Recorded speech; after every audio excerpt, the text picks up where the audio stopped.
Sioux are out to snap a two-game losing streak.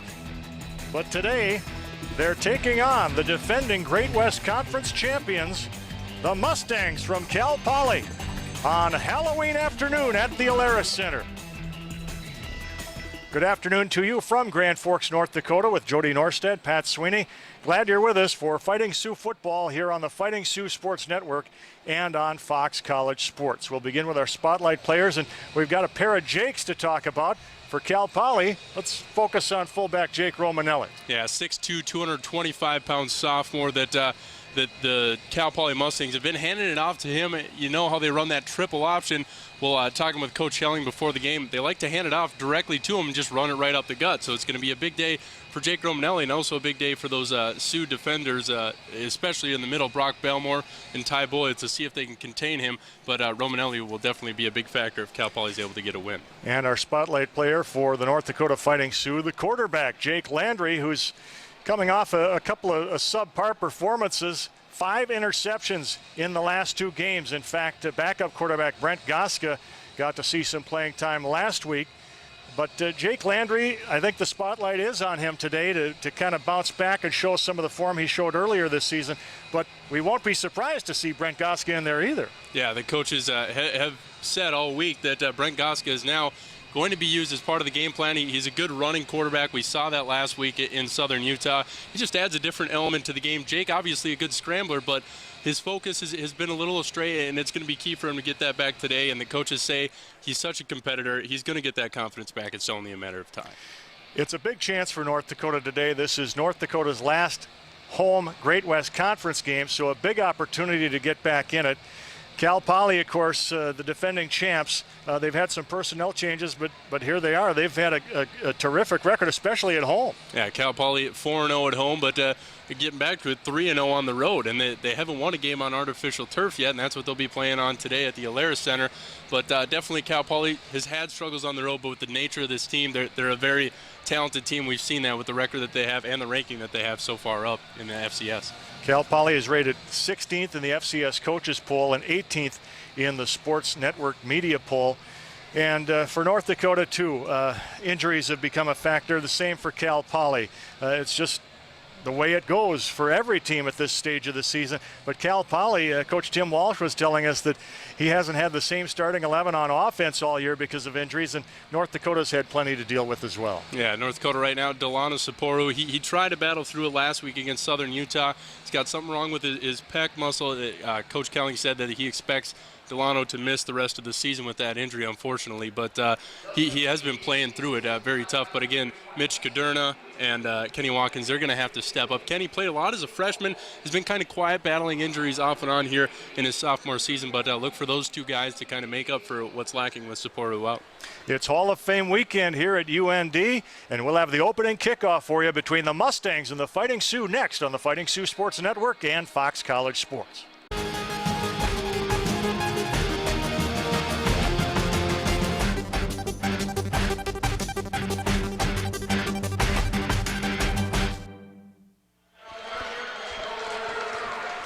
Coin flip just being held at midfield. North Dakota has won the toss, and the Fighting Sioux will receive the kick to open this game.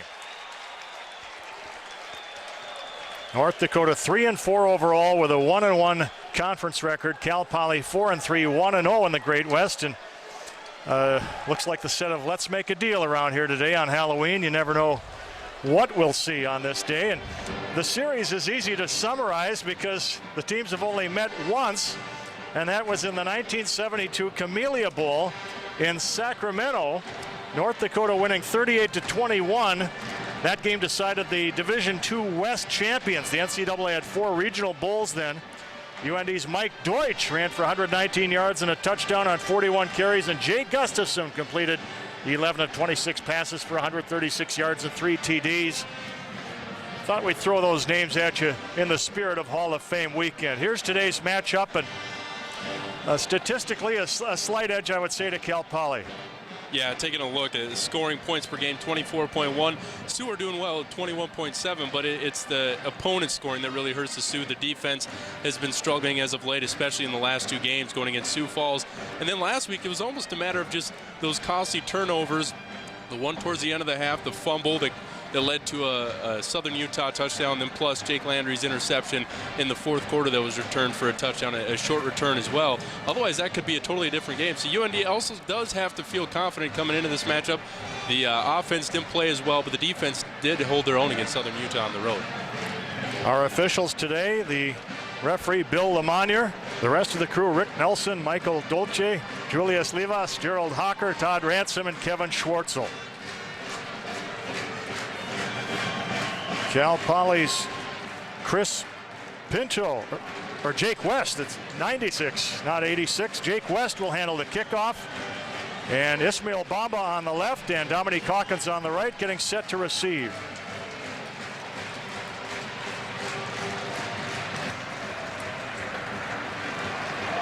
And West gets it away, and no surprise here. They do not want Ishmael Bamba returning the kick, and Dan Hendrickson has made a career lately, at least at the Alara Center, of fielding these kickoffs as we look at the North Dakota Fighting Sioux offense, led by Jake Landry at quarterback. Mitch Sutton is the rushing leader. Marcus Tibesar the fullback. Ryan Conrath the senior at wide receiver, and Ishmael Bamba the split end. Another senior at tight end, Noah Dabrowski. Bondi, Kuyoff, McGurran, Keller, and Schroyer on the line, with Bondi and Keller the seniors on that O-line. So North Dakota will start from the shotgun in a 5-receiver set. Landry will scramble, and Landry turns the corner. He's got the first down. And there you see Jake Landry going ahead and showing his running moves just a week after Brent Goska kind of showed off late in the game. But Jake, a nice run there and a first down.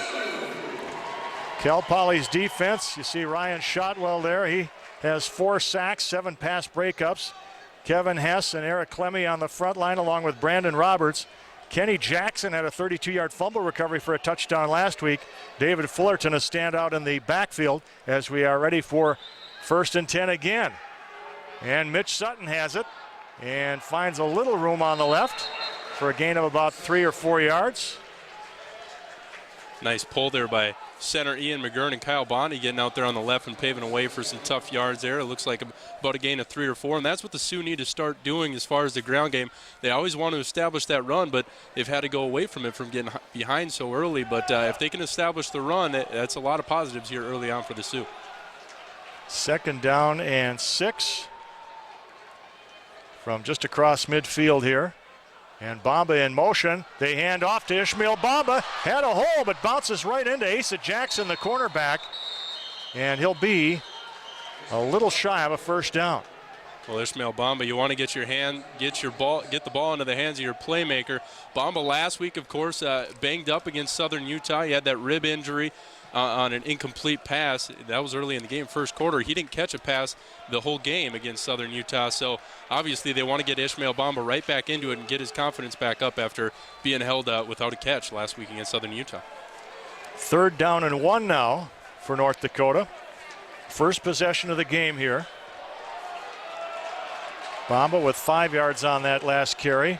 Ryan Conrath is in motion. And they give to Sutton. And it looks like he didn't get it from here. Looked like a good blitz there by Ryan Shotwell. Shotwell, a player that we know Coach Walsh is impressed on his side. Excuse me, that was number 57. Bobby Best. Oh, name is fitting there, I guess. So 4th down and 1 now as Cal Poly holds, and punting time. Back to receive is Asa Jackson. And Brandon Hellevang gets that one away. Out of bounds it goes. And we'll see where they mark it. At the 13-yard line. Now the Cal Poly offense goes to work with Tony Smith at the trigger. The junior transfer from Utah has 5 touchdown carries and 5 touchdown passes. John O'Grayson and James Theory at slot backs, as Kelvin Rutledge is out with an injury, and also a change on the line. Right guard Will Mitchell is out and Lucas Triley is in. So 1st and 10 from the 13 here for Cal Poly. And in motion is Grayson, and there they go, giving inside. No, it was outside. I that fell for kept the it. fake. See, this might be happening all day to us. But, yeah, and even Coach Kelling said they're going to hand it off to the fullback right away. There, they fooled us. So that's right? what I expected, yeah. But a nice run there. But the Sioux stay in discipline. If they can hold it to a minimum of maybe 2 yards, but obviously the defensive line, that's what those guys are trained to do. Go ahead and stop that run right up the gut right off the bat. So, Well, they run a very deceptive offense. Tony Smith picking up 2 yards on that carry. They'll put a lot of guys in motion. Sometimes they'll move, but they won't stay there. They'll come back to where they were. And a pass, nice catch reaching out. Dominique Johnson, and he is taking off down the sideline. Dominique Johnson, can the Sioux catch him? Yes, they force him out at the 25 of North Dakota. It looked like one of the safeties got caught trying to cut inside and make a play on the inside part, and the receiver just bounces it out. There, Dominique Hawkins getting blocked pretty well. Jill Schwensfire maybe taking a bad angle at that, and it cost him a big pickup for Cal Poly here early on in the game. A 60-yard connection. Mitch Kuderna forcing Johnson out of bounds, bringing the ball to the North Dakota 25. Johnson, the top receiver on this team, had a 73-yard touchdown catch last week in a 44-14 win over Dixie State. Inside, and Jake Romanelli, number 34, gets the call. As we take a look at the North Dakota defense, top tackler is Joel Schwensfire, the strong safety. 43 tackles, 35 of them unassisted, and he leads the team with 4 interceptions. Belmore, Boyle, Brenneman up front, Kosowski, Tesher, Miller, and Paulo, the linebackers. And Kuderna is in for Saporu at cornerback. 2nd and 8 is the call here.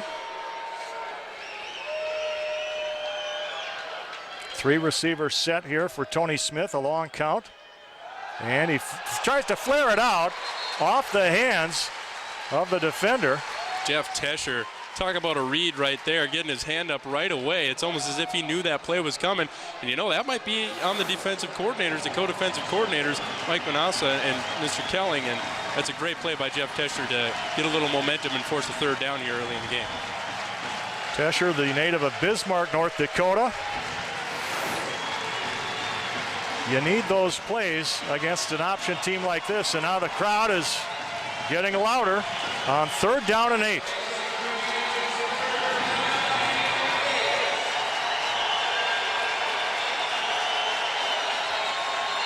And a timeout called by Cal Poly. Not used to the noise. Yeah, I don't know if they've played in a place with a domed stadium yet, but quite impressive, this Sioux crowd getting up for this one and causing some distractions. A lot of people, I saw number 8 there in motion, Jared Houston. He was having a tough time knowing where to go exactly. I believe this is their first game of the year in a dome stadium. As you take a look at Chris Mussman in his 2nd year as head coach of the Fighting Sioux with a 9-8 overall record, 2-3 in Great West Conference play.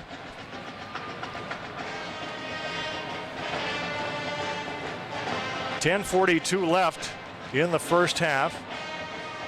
3rd down and 8 here for Cal Poly from the North Dakota 23.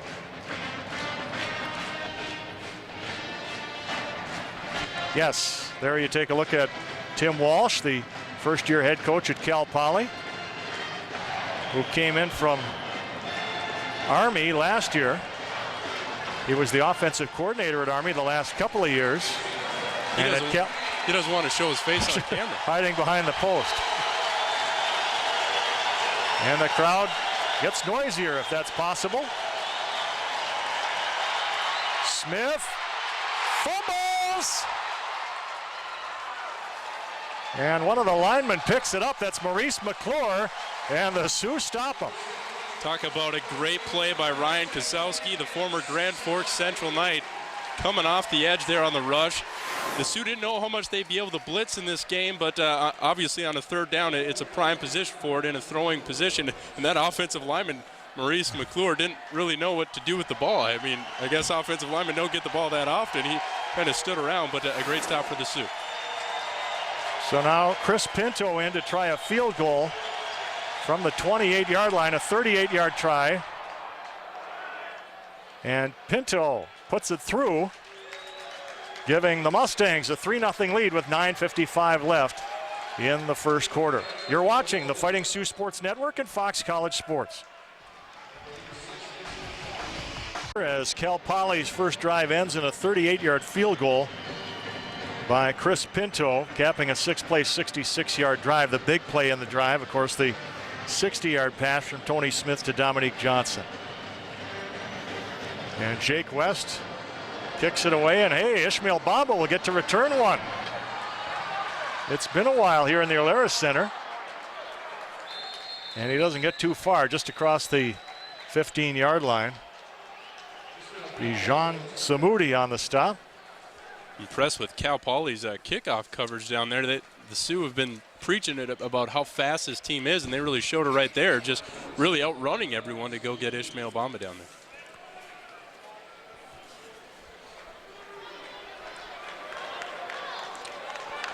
Sideline huddles continue while the Sioux offense goes to work here. And shifting out is Catlin Solom, and they give to Mitch Sutton, plowing ahead for a couple of yards on first down.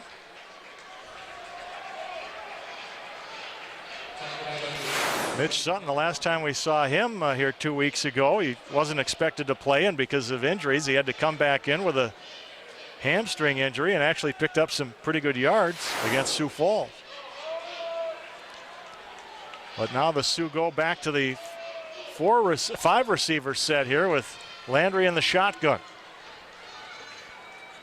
They're blitzing. Landry scrambling, and he'll have to eat it. Gets to the 25, though, a gain of 5. That's one thing I know the coaches were talking about this past week, is trying to get Jake not to put too much on his shoulders. Yeah, especially last week against Southern Utah. You had him, Southern Utah had him wrapped up, and he was just kind of whirling around trying to throw the ball away, but it ended up going into the hands of the Thunderbirds. But yeah, just limiting those things, telling Jake that it's not all you. You can hand it off, you can just take it, you can go down. Don't be afraid to do that. You don't want to risk putting yourself in a worse position. Sometimes eating it is a lot better than a turnover. On the reverse here, it's Ishmael Bamba, tried to pick up a block there and forced out of bounds. But the North Dakota Fighting Sioux have a first down at the 34-yard line. Flag on the play. I don't know if it might have been. I saw Chris Anderson there out on the end, the wide receiver, with a block. I don't know if that's going to be the call. It looks like it's going against the Sioux. Clipping, number 71, 15-yard penalty from the spot of the foul. Still third down. That's the left guard, Keith Queoff. But you're right, Chris Anderson was hung up with his man, but it wasn't him who was penalized. And it's a shame Ishmael Bamba, a good play like that gets taken away because of those mental errors, and that's something when the coaches, really get upset with, especially this far into the season. But now they're put themselves in another third and long position.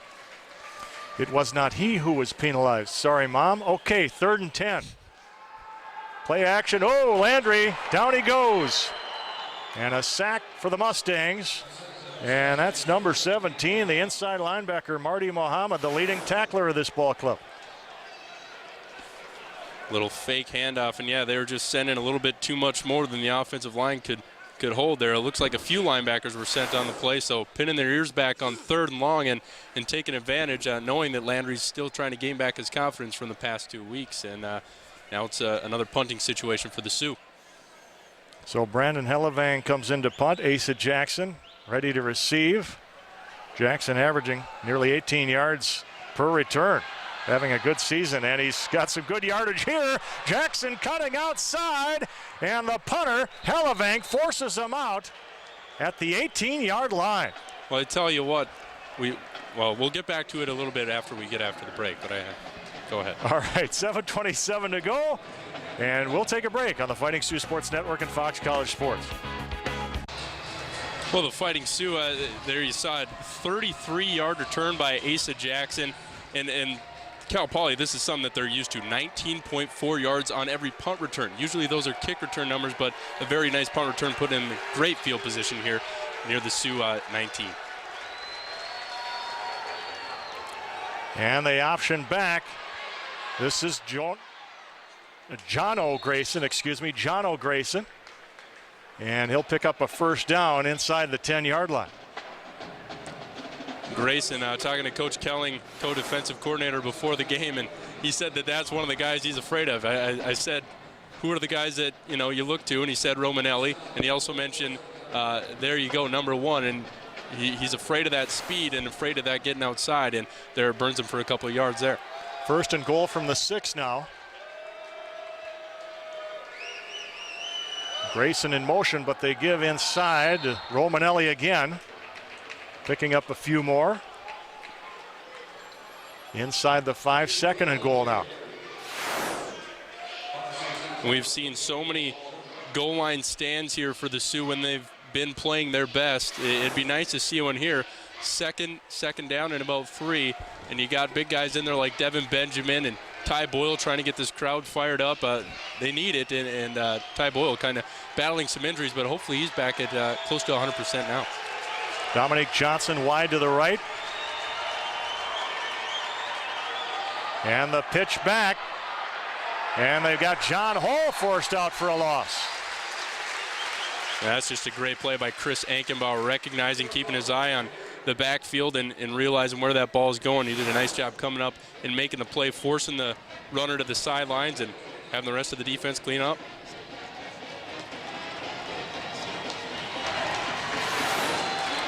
So third down now from the 5.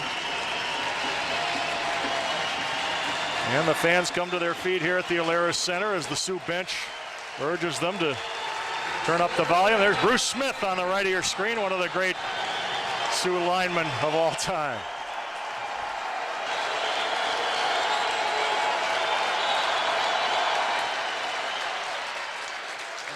And the play clock hit 0. Offense, number 7. 5-yard penalty. Third down. Well, that'll change things. Sioux crowd getting back into it. And one thing I also want to mention, you look across the line of UND, you got Devin Benjamin, Brock Belmore, Ty Boyle, mammoth guys. Look at the offensive line at Cal Poly. This team is obviously built for speed. Their biggest offensive lineman is 280, Will Mitchell, but he's out today, so I think it drops down to like 260 as far as how big they are on the offensive line. Third and goal from the 10. Smith with the toss, touchdown. John Hall, the senior slot back, makes it 9-0 Mustangs. Looks like Joe Schwensfire was matched up on him. Looked like the Sioux were in man coverage, and they get beat here on the slant. It's just those quick slants, a quick release from the quarterback, and that's what they had to do. They were in throwing position. The Sioux knew that, but just a bad break there for the Sioux.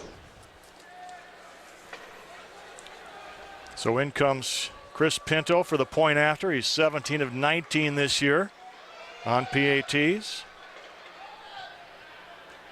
And that one's good. And Cal Poly has a 10-0 lead with 5:20 to go.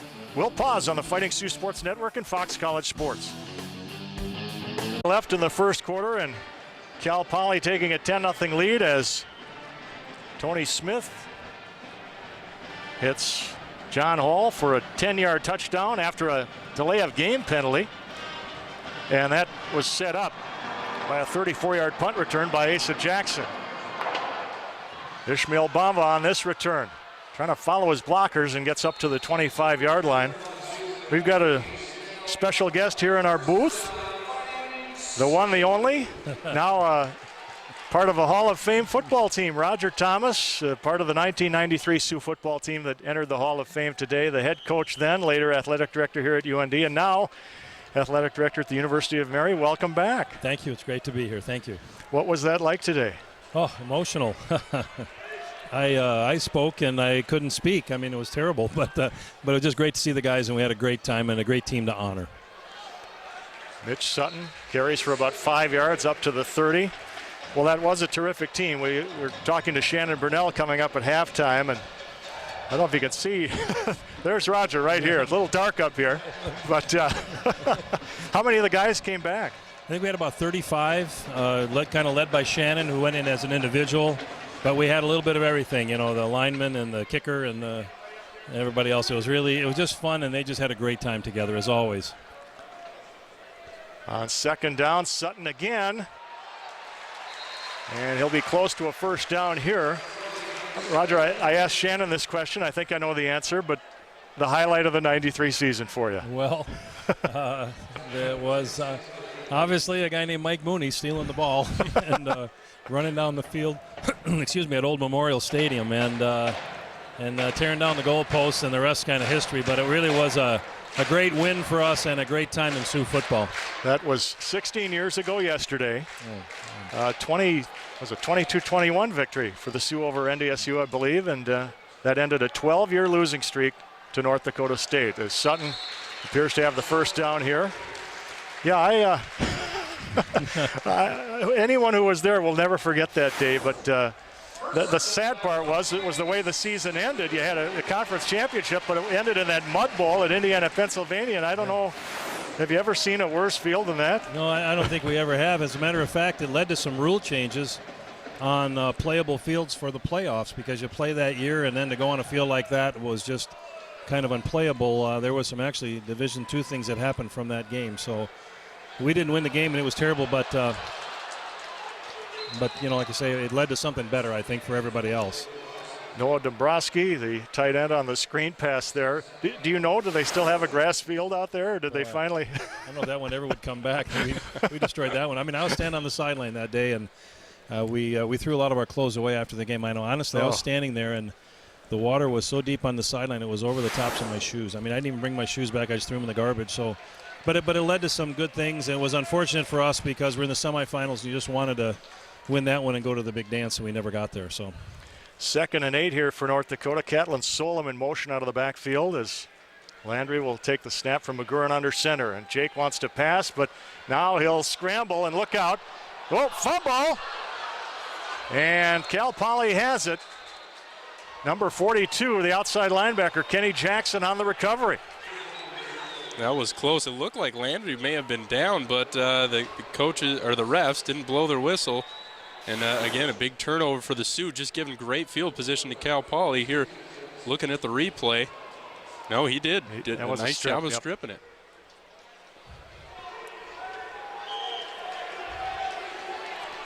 So, 1st and 10 now from the 37 for Cal Poly. Tony Smith taking his time, and he'll pitch back. Oh, big hit there. Ryan Paulo really laying into Jordan Yoakum, the junior fullback. Looked like that might have been actually Andy Miller. Or Miller, excuse me. Beg your pardon. Miller almost taking the helmet off here. There was a big hit against Southern Utah. If you were watching Sioux Sports Extra, I guess I could say. Chris Ankenbauer took a helmet off a guy, and that was a big pop. But this one you could hear all the way up here as well. Andrew Miller from Menominee. He spoke at yesterday's Sioux Booster Lunch, along with the defensive lineman Nick Nolte, and did a great job. There's a couple of scholars there.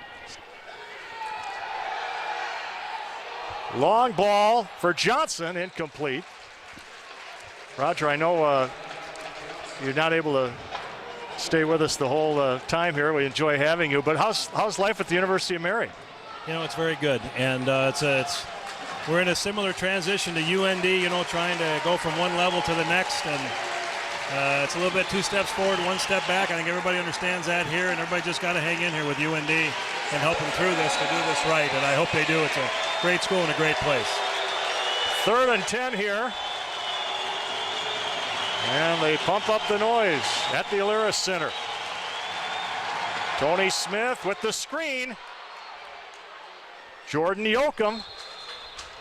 And a first down for the fullback. Roger Thomas, thank you for spending some time with us. Thank you very much. All right, congratulations on you and the 93 football team entering the UND Athletic Hall of Fame. Thanks, and his daughter Jessica as his bodyguard here in the press box.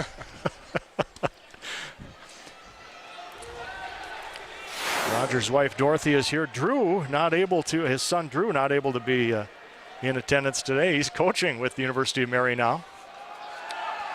And the quarterback, look at Tony Smith go back and forth, and the Sioux finally take him down. And Nick Nolte got a piece of him.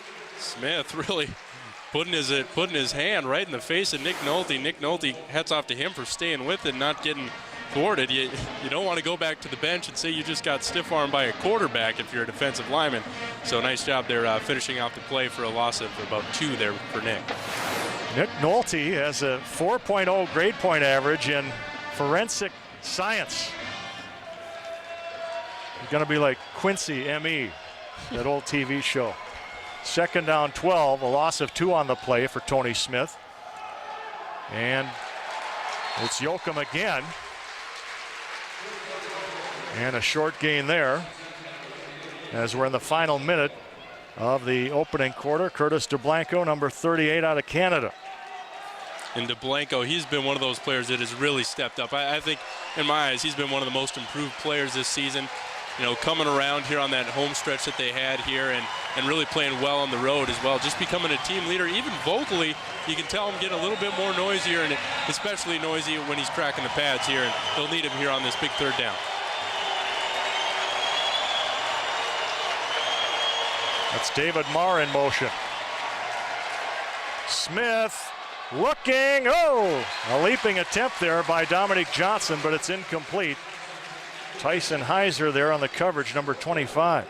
Well, with the exception of a few big plays, the punt return, and then just this fumble recovery and the long 60-yard pass play, this is a whole different ball game. But again, that was the situation last week against Southern Utah. You kind of have to make your own breaks, and right now the Sioux aren't doing that. Well, they'll try a 40-yard field goal here as Chris Pinto comes in. His longest this year is 42 yards. David Fullerton, the holder. And it won't be there. Short. And the Sioux stop the Mustangs and keep the score 10-0 Cal Poly. Well, I tell you what, no one looks more excited on the sidelines than Big Ty Boyle. Those guys really pride themselves on holding teams there defensively, and even this special teams on the field goal block team, it has been really impressive this season, especially at home. That once the crowd gets into it, these guys just feed off that energy. We've had a few blocks here. South Dakota comes to mind, and right there, a big play for them, and keeping this game just a 10-0 game. So the ball goes over to North Dakota from the 23 on the ground. Sutton trying to dance his way back inside, and a host of Mustangs brings him down at the 30. Actually, the 31-yard line. It'll be a gain of 7. Might even get a face masking penalty. There is a flag on the field.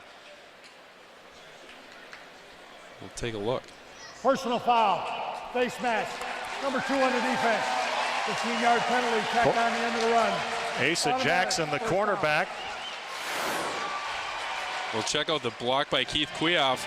Nice block there on the end, and that really springs Mitch Sutton to do what he wants. And there it is. He's really getting wrenched there. Mitch, of course, battling injuries the past couple of weeks. Really seemed that he was maybe turning the corner last week against Southern Utah. Just didn't get enough attempts from the team playing behind so much. But hopefully they can get Mitch going here as we enter the second quarter. That's the end of the first. 10-0 Cal Poly on the Fighting Sioux Sports Network and Fox College Sports. On a 38-yard field goal by Chris Pinto, and a 10-yard touchdown pass from Tony Smith to John Hall. North Dakota with the ball here, 1st and 10 from the Fighting Sioux 46.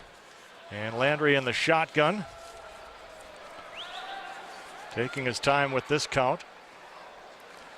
And Landry with a little option here. And the Cal Poly Mustangs read that quickly. Mitch Sutton on the carry. And the tackle made by, is that 31? Xavier Gardner.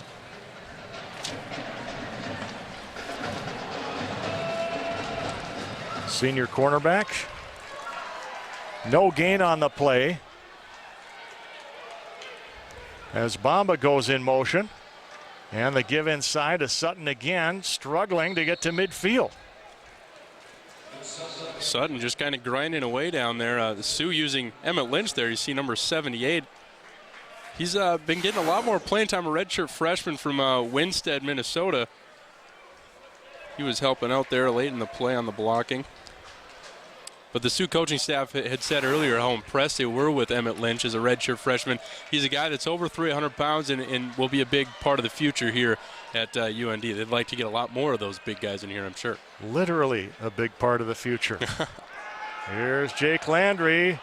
He's got a man open on the sidelines, and it's a first down. And knocked out of bounds there. That's number 88, Chris Anderson, on the reception, the sophomore from Duluth Central High School in Minnesota.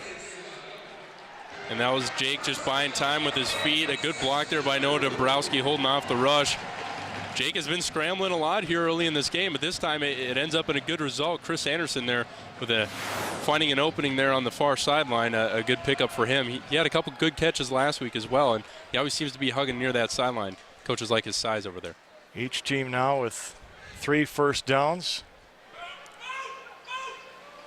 And on play action, Jake under the gun, and he'll keep it. He's got the first down. Close to the 25. Well, last week the quarterbacks led the team in rushing, and I wouldn't be surprised to see it again here. Jake Landry taking off for a nice pickup there, and just see a little bit of a boot, and the rush was coming too quick for him, so Jake saw the opening. The blitzers came to the outside, and he went inside. And I want to correct myself. I said that was North Dakota's 3rd first down earlier. They just picked up their 5th. That was a 14-yard gain for Jake Landry, moving the ball to the 28-yard line. And Landry from the shotgun. And he'll keep it again. He's got room up the middle. Jake Landry still going. Landry, look at him go. Touchdown. What a play. Jake Landry.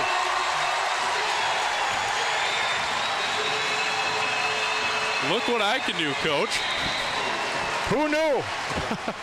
Well, that North Dakota's option would come back to haunt Cal Poly. Here's Jake just taking it. It was a run right off the bat. Nice blocking up front, but this is all Jake Landry. Slipping tackles. Coaches, I don't know if they want to maybe convert him to a running back. I mean, coming up here, I heard about Jake being a nice rushing quarterback at Grand Forks Central, and right now, early in this game, on this drive in particular, he's been showing it. A 28-yard touchdown run, and Brandon Hellevank's PAT make it a 10-7 game. Cal Poly with the lead down to 3 on the Fighting Sioux Sports Network and Fox College Sports.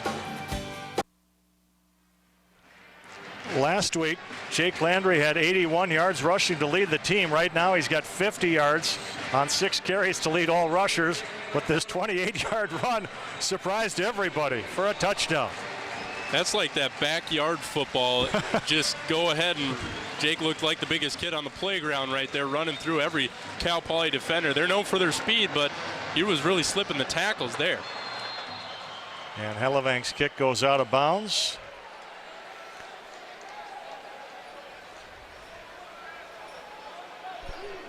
Kick out of bounds. Ball will be placed at the 40-yard line. First down. There you have it from referee Bill Lamagna. 12:35 left in the first half. This is just part of a big sports weekend involving the University of North Dakota. Earlier today, the UND volleyball team defeated Utah Valley at the Betty Engelstad Sioux Center 3-2. So North Dakota takes over first place in the Great West Conference with that win. And in women's hockey in St. Cloud State beats the Sioux today 3-2 after North Dakota won last night's game 5-4 in overtime to snap a 6-game winless streak. And how about the play of Alyssa Weeb last night, factoring in on every goal, all 5 of them. She had 2 goals and 3 assists, and they've been kind of waiting for her to come around as well. Brian Idelsky has to be happy with that win, but, you know, getting a split against St. Cloud State, I guess he'll take it. Has no choice. Jordan Yoakum on that carry. Gain of 6 for Tim Walsh's Cal Poly Mustangs. 2nd and 4 now. And Smith, Johnson reaches up, fumbles the ball. And quickly on top of it, Eric Gardley for Cal Poly. Ryan Paulo running towards the ball, but a good pickup for Cal Poly to salvage that. But initially, what a great catch by number 9. Dominic Johnson. Another great catch, an inside slant. Nice strip there. It looks like number 35. Is that Eric Mercero? Dan Hendrickson actually came in there. Yep, 35. And Hawkins was there 30. But it was the hit by Hendrickson of Minot, North Dakota, that jarred the ball loose. But it's still in Cal Poly's hands here. And Jordan Yoakum picks up.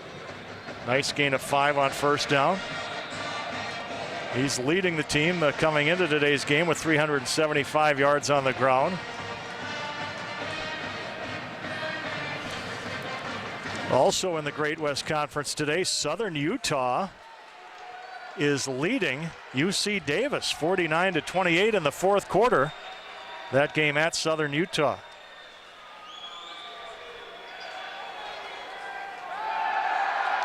Smith with time, but the rush is on now, and he's got, nice catch by John Hall and a touchdown. And that's just a great individual play by Hall. Chris Ankenbauer right there. But Hall using his size. He has a big body, and going down there as a receiver and going up and catching the ball. There you see that big body. But again, a good play for Cal Poly, and it's just a lot of missed opportunities. You look back to that fumble. If the Sioux fall on that, it's a whole different ball game. But just Hall going up and making a play for Cal Poly and putting the Mustangs up 16-7 pending the extra point here. And it's Chris Pinto putting it through. And with 10:47 left in the first half, Cal Poly's lead is now 17-7 on the Fighting Sioux Sports Network and Fox College Sports. College Sports.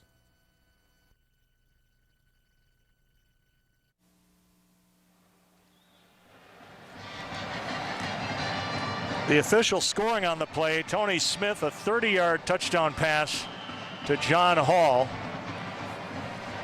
Their second touchdown connection of the day. And it is 17-7. And the kick goes out of bounds, and North Dakota will take over with 10:47 to go. Kick out of bounds, ball's placed, 40-yard line, first down. Well, Pat, going back to that missed fumble there, the Sioux had an opportunity. Look at the stats. Cal Poly plus 12 through 7 games. So they take care of the football. That was an opportunity for the Sioux to really do something, and the Sioux not doing so good in the turnover category. They're -5 in their last 2 games, and that's really what's been hurting them a lot. And as we saw, Jake Landry had that fumble earlier in the game, but they need to learn how to take care of the ball and also convert on those opportunities. North Dakota just 5 turnovers in the first 5 games, but 7 in the last 2. And, of course, the Sioux lost those 2 games. Mitch Sutton slips 1 tackle, tries to split a couple more, and he's stopped back at the line of scrimmage. Marty Mohammed among the Mustangs on the stop.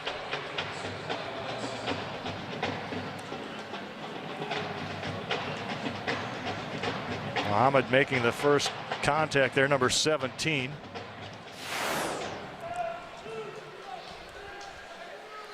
So second down 10.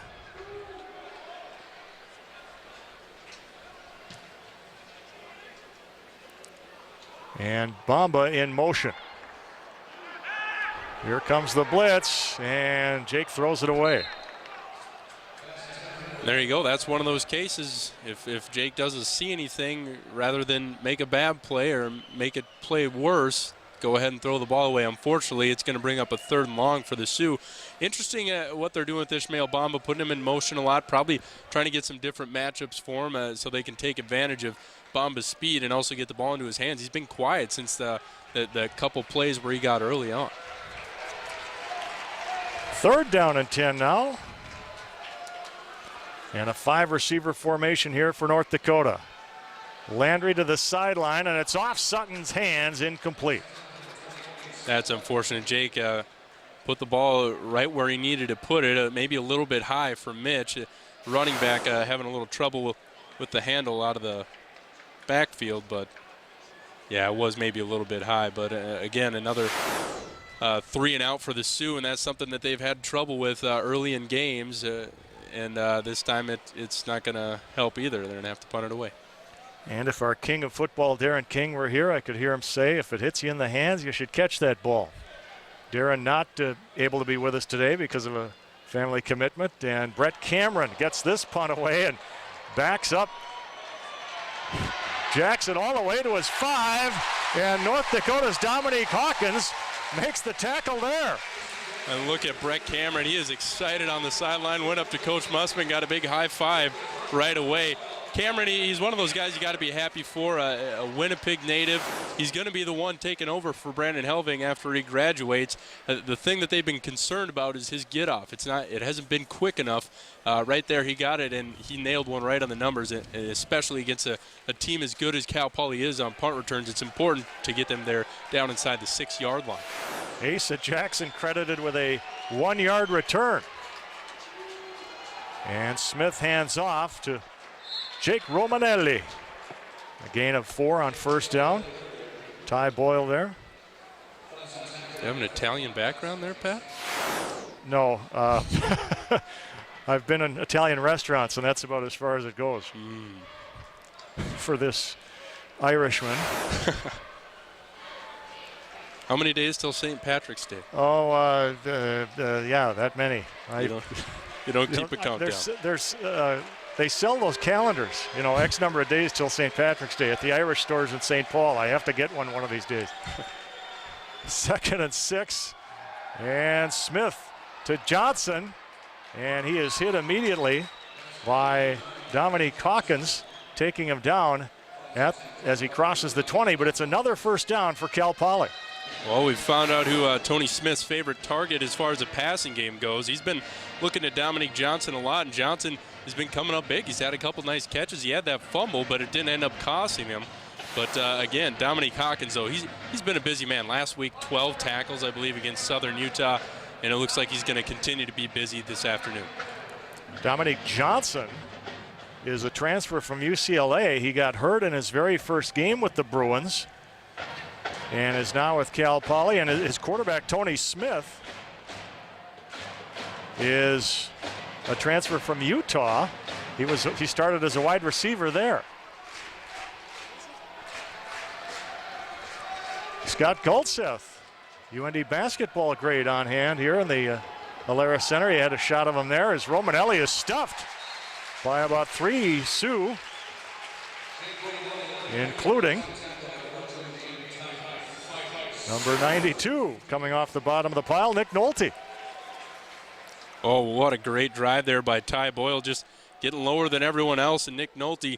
Those are 2 big guys, and the Sioux defensive line. We said that this was going to be important for them to get after a much smaller offensive line than they faced last week. Everyone last week against Southern Utah, 300 plus. This week you can't find a guy over 280 on this Cal Poly offensive line.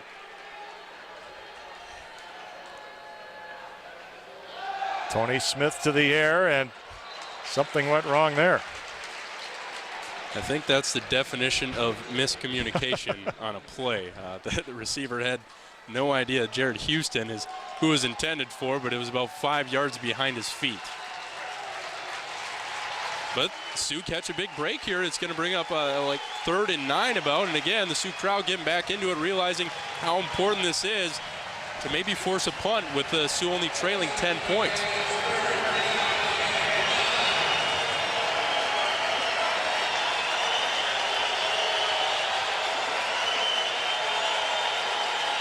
Grayson in motion. Smith looking, and it's off the hands of the strong safety, Joel Schwensfire. We have not seen Joel do that too much this year. We've seen him catch a lot of those, but not drop a lot of those. Schwensfire, of course, with, I believe, 5 interceptions on the season, had those 3 in the season opener at Texas Tech, but that one, yeah, he'd want that one back. Reaching for his head right away, wondering what in the heck did I just do? But again, a big play for the Sioux. They force a 4th down and a punt. I believe the first punt of the game for Cal Poly. It certainly is.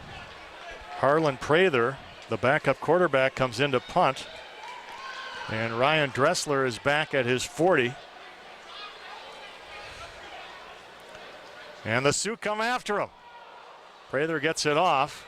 and a fair catch, but Dressler will now watch it go, and a break for Cal Poly there.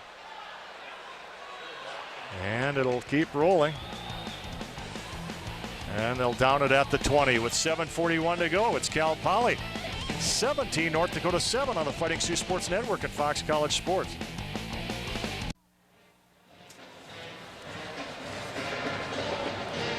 We're back at the Alaris Center in Grand Forks, North Dakota for this Great West Conference matchup between Cal Poly and North Dakota. And the Fighting Sioux, 1st and 10 from their 20. And the give to Mitch Sutton, crashing back inside and getting up to the 24. And Marty Muhammad, inside linebacker, on the stop. Take a look at Coach Tim Belmore, the receivers coach, giving the signals from the sideline. His brother Chris Belmore, a former Sioux quarterback, now doing nicely in New York, we hear. Hope Chris is watching today. And Landry will keep it again. And crashing up to the 30. He'll be close to the first down, but not quite there. Landry doing a nice job with his feet. This is something we saw last week a little bit against Southern Utah, and we also saw a lot of it from Brent Goska late in the game. You wonder when Brent Goska might get into this game. The Sioux coaching staff saying that we're probably going to see him today, but he is close to Coach Belmore and Coach Mussman on the bench. Won't be surprised to see him here late in the first half. Bamba and Conrath to the right, and on 3rd and less than a yard, Landry sneaks it and appears to have the first down. Yep, he does. 7th first down of the game for North Dakota. Cal Poly has 6. Getting behind big freshman center Ian McGurn. McGurn also will be a staple on this offensive line for the years to come. It's nice to have those two guys getting good playing time right now. Emmett Lynch still in, and McGurn. Those guys will probably be the backbone of this team as it comes for the next 3 years as far as the offensive line goes. You know you're getting old when the sons of the guys you covered earlier in your career are playing for the Sioux. John McGurn was the Sioux center my first year here in Grand Forks in 1982, and everything old is new again. Like father, like son. Mitch Sutton on this carry, which did not develop. And I don't think the father would have been happy with Ian right there. He looked like he might have missed his block and had his back towards the rest of the field, and you never want to see that from your offensive lineman. Loss of 2. 2 receivers on either side here as Landry gives to Sutton. And the Mustangs read that quickly, and a flag thrown in from the defensive side. Not sure what the call is going to be here, but I see Sioux players clapping their hands, applauding the officials. Nice gesture. It looks like it might be against Cal Poly. Personal foul, face mask, defense, 15-yard penalty, automatic first down. So nobody singled out. But the Sioux aren't worried about that right now as that moves the ball up to the 43 of North Dakota. And talk about a favor. Instead of 3rd and long in their own territory, they're approaching midfield with a fresh set of downs. North Dakota's only touchdown came earlier in this second quarter on a 28-yard run by Jake Landry. And here is Landry with some space. And he'll get it up. The ball popped loose, but the play was dead. He'll get it up to the 48. Gain of about 5 there. Jake's still looking a little somewhat uncomfortable back there in the pocket. You see him maybe looking for the run a little bit too early. I won't be surprised if the coaches, mention to him, we want you to stay back there a little bit more and give these receivers a little bit more time to get open. But also that's on the offensive line. They need to instill that confidence in Jake that they're going to give him enough time to find his receivers like the playmakers, as mentioned, Ishmael Bamba, and you got your senior Ryan Conrad. Landry with the long ball and overthrown. Conrath was there along with the cornerback Asa Jackson. And then Conrath took his eye off Landry for a split second, and that's when Jake happened to release the ball, so Ryan didn't even see it coming, sailed over his head before he could see the ball land about 5 yards in front of him. Could have been a big play, though. So now the Sioux looking at 3rd down and 5. That'll stop the clock with 4:02 left. We mentioned Shannon Burnell will be our guest at halftime, who went in as an individual into the UND Athletic Hall of Fame, the great UND running back from the early 90s. And we'll tell you what's coming up on the halftime show besides that here in just a moment. Oh, Conrath got turned around from behind, but no flag thrown. Kenny Jackson there, and the pass goes incomplete. Now that might be a questionable non-call there. It looked like he was draped over his back. I thought they might Number throw 42, Kenny Jackson. We'll take another look to see how bad it was. You can't really tell from this angle, but he had him wrapped up. It looked like as he was trying to catch it, Conrath waving for the flag, but not going to get it. It's going to force a punt for the Sioux. Asa Jackson deep. And Hellavang can't handle the snap. Cal Poly on top of the ball at the 27-yard line. And a huge break here with 3:52 to go. Well, I know Brandon Helving isn't thinking it right now, but I guess on Halloween night, tricky things can happen, and that's not one that you want there. A good treat, I guess you could say, for Cal Poly. Helving having trouble with the snap, and that's another big costly turnover for the Fighting Sioux. David Marr, the sophomore slot back from Bellflower, California, recovers it. Well, it goes back to what we talked about earlier, how turnovers have just plagued the Sioux here the last few weeks. And now a golden chance here for the Mustangs. And Smith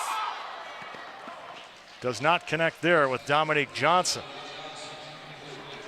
Something went wrong in that timing. Well, Cal Poly, they average 112 passing yards, only 112 passing yards, I should say, per game.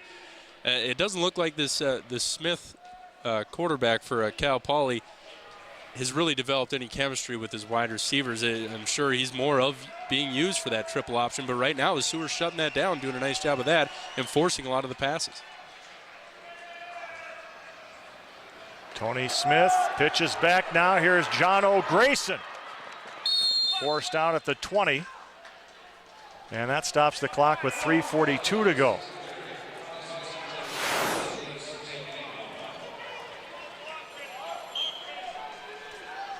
Grayson, a senior from Marin City, California, and it's Chris Ankenbauer with the credited tackle. 3rd down and a long 2. Yoakum, the fullback, he gets the call. Or nope. Yep, who got got like it? The quarterback, kept the second time I've fallen for that. Smith is going to get the first down, too. The quick offensive line, they'll kind of do anything down there because they have to with their size to account for it. And right there, Smith getting it done. Also the trickery with the fake of going up the middle with the fullback. 4-yard gain on the play to the 16, 7th first down of the game for Cal Poly. This time it's Yoakum, and this time he's hammered at the line of scrimmage. Ball is loose. North Dakota recovers. Well, we talked about Curtis DeBlanco earlier in the broadcast, and he comes up with another big play for the Fighting Sioux, recovering the fumble. I think Ty Boyle was in on the strip helping out, but a great play for the Fighting Sioux and another big momentum changer in this game. Here we see the handoff, and oh man, what a collision there. Ty Boyle, Ross Cochran, I believe, was on the back there. And if it weren't for Kenny Watkins, Curtis DeBlanco might have had a few more yards there on the recovery. I think Curtis DeBlanco looked back and said, "What are you tackling me for?" 2:55 left from the North Dakota 23. Sioux have 3 timeouts left, and the Mustangs have 2. And it's Mitch Sutton.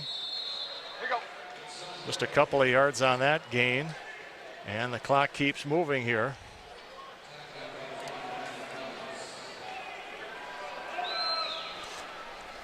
We mentioned Shannon Burnell will be one of our halftime guests. What else is coming up, Mr. Norstead? Well, a little bit of a feature for the UND football team, spotlighting what some of the players should be wearing for Halloween tonight. A couple of the players gave us some advice for other players on the team, and it should be enjoyable to watch. Stay tuned for that. Jake Landry's got some running room, but he's hit hard, just shy of the 30-yard line. Oh, 2 flags thrown.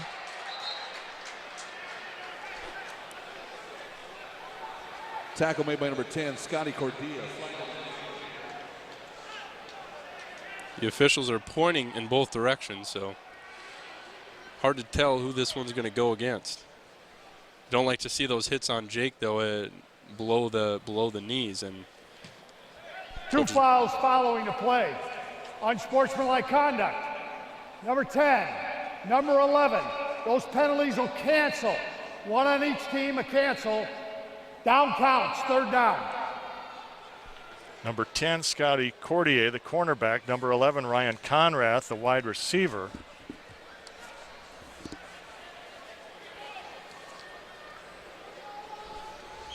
So they'll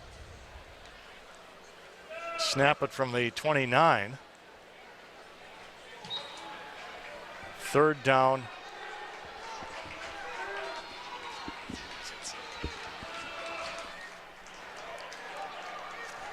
Third down and long here. The scoreboard has it incorrect. And the pass complete to Mitch Sutton down the sidelines and forced out. Well, the Sioux come up with a big play to keep the drive alive with 1:49 to go. Haven't seen a lot of screens from the Sioux this game. They like to run that play.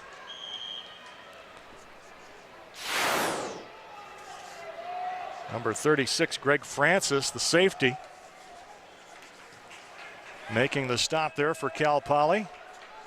Jody Norstead making his way downstairs for the halftime show and a post first half interview with Coach Chris Mussman of North Dakota. Landry trying to cut back in, and actually for all the guys who sideswiped him, has a pretty good gain there of about 4 yards. 2nd down and 6 coming up with the clock still moving here, 1.5 to go.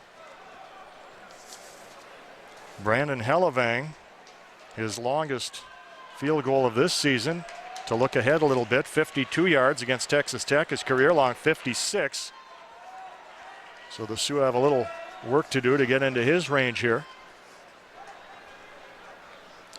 2nd down, Landry scrambling. Has his man open, Conrath complete, up to the 36-yard line, close to the 35, 1:03 to go, and another first down for North Dakota, their 10th of the game. Once again, Jake making things happen with his feet, and Ryan Conrath all alone on the receiving end. Conrath's first reception. North Dakota uses its first timeout here with 1:03 to go.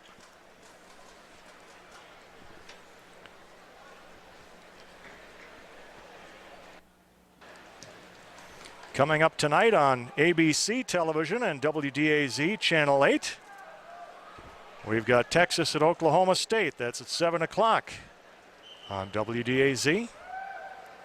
Joel Porter handling the WDAZ Sportscast tonight with Mr. Norstead and yours truly here at the Alaris Center. And for a full recap on this game, I swear let's make a deal. I don't know how else to describe it. Sioux Sports Extra airs Sunday night at 10:35 on WDAZ. Jody Norstead and Max Huber will be joined by Sioux head football coach Chris Mussman to recap today's Great West Conference game.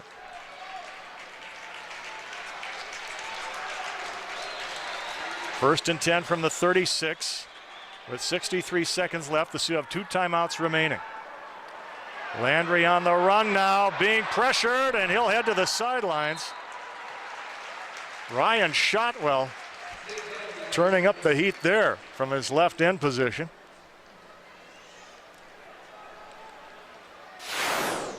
Shotwell already has 4 sacks this season. And Kyle Bondi doing all he can to hold him off as long as possible there. The left tackle. And that stops the clock after a gain of 5, 56 seconds left. 4 receiver formation here as Sutton shifts to the left of Landry. Landry with time. Jake with all the time in the world. And he's got a man open. Sutton has it out of bounds at the 10. Another first down for the Sioux. And that stops the clock with 46 seconds left.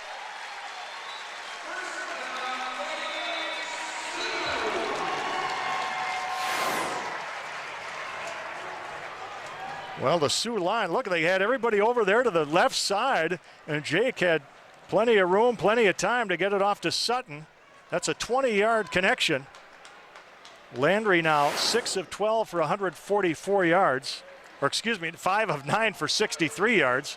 Tony Smith is 6 of 12 for 144 yards and 2 TDs. First and goal from the 10, from the bunch formation. Landry will keep it. Cutting back in, and he ran into his blocker and gets a, or excuse me, that's Brent Goska just came into the game. 9, not 6. So Goska finally making his appearance as the Sioux threaten to score, and North Dakota takes a timeout. Goska from Wisconsin Rapids, Wisconsin. In high school, he had nearly 5,000 total yards, 3,616 of those were rushing yards. Had 36 rushing TDs, so you could see the Sioux like that pedigree. As Coach Tim Belmore discusses things with Brent Goska and the Sioux offense. Brent more of a runner than Jake Landry. Brent in his sophomore season, Marcus Hendrickson, another backup quarterback, as a freshman out of Purim, Minnesota. So 45 seconds remaining. Second and goal from the 7. Goska was UND's offensive player of the week last week. Cal Poly Nerds rule. Well, we'll take your word for it. Goska again. This time he'll put it up. Touchdown to Ryan Conrath. Brent Goska's first touchdown pass of the season. Ryan Conrath's third touchdown catch of the year. Coming with just 40 seconds left. For a while there, it looked like he was going to run with it. But Conrath got in front of his opponent there, the cornerback Asa Jackson, for an 8-yard touchdown. Brandon Hellevang puts it through, and North Dakota feeling a lot better, trailing 17-14 here with 40 seconds remaining. The Sioux are down 10-0 after one quarter. If you're just tuning in, Cal Poly got a 38-yard field goal in the first quarter, along with a Tony Smith 10-yard touchdown pass to John Hall. North Dakota answered early in the second quarter here with Jake Landry scoring on a 28-yard touchdown run, believe it or not. Then Tony Smith and Hall connected again for a 30-yard touchdown just 2 minutes later to make it 17-7. But Goska, with the 8-yard pass to Conrath and Hellevang's PAT, a 9-play, 77-yard drive using 2 minutes and 15 seconds.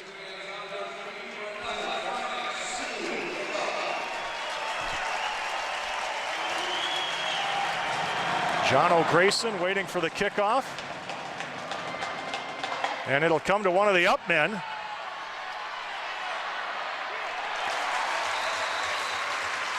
And that's Angel Morales on the return, who stepped in front of Grayson. Clayton Leith, number 24 on the tackle. So with 33 seconds, Cal Poly will have it. 1st and 10 at its own 29.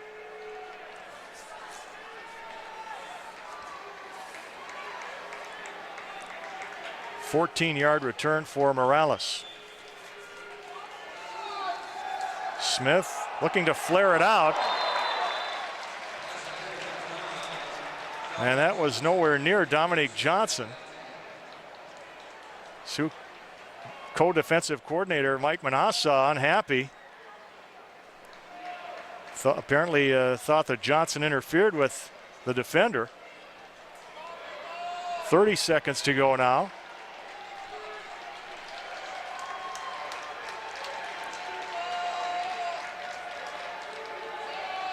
Grayson in motion, but they go to the ground and get maybe a yard there with Jake Romanelli, the sophomore fullback from Templeton, California, who's been trading time at fullback with Jordan Yoakum. And that will be the last play of the first half. Cal Poly with 186 total yards on 30 plays. The Sioux have run 40 plays for 171 yards.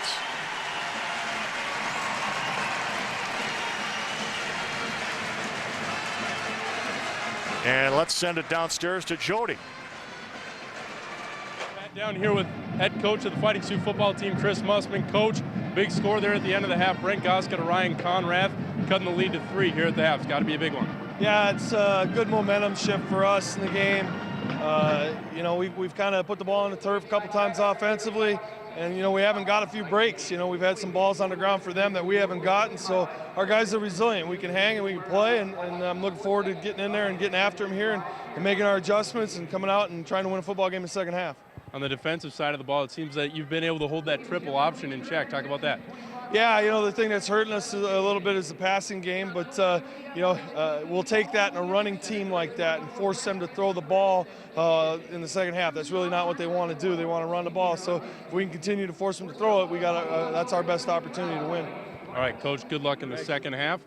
We'll have more from halftime here from the Alaris Center. Again, Sioux trail 14-17 at the half on Halloween Day here at the Alaris. We'll be back here on Fighting Sioux Sports Network and Fox College Sports.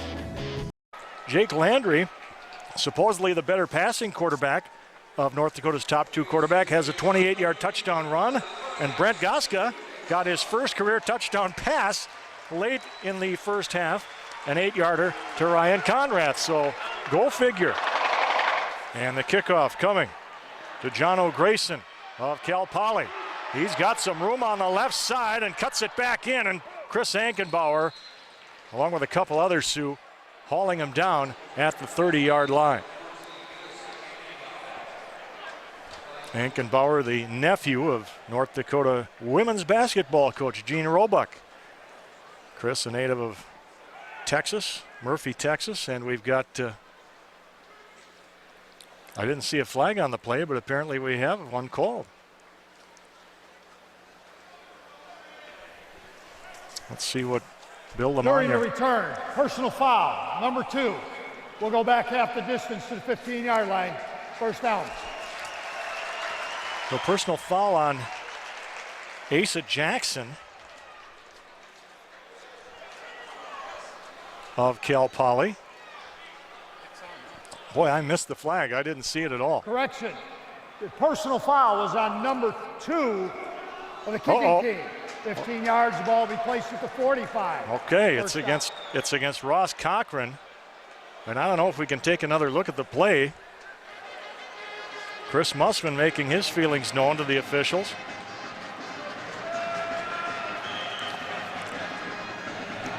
And we are told by our truck we can't see the penalty on replay. So 1st and 10 now from the 45. So the first break of the second half goes Cal Poly's way on the personal foul penalty. And they fake the dive inside, and holy cow, Smith ran smack into Chris Ankenbauer after a gain of about 1.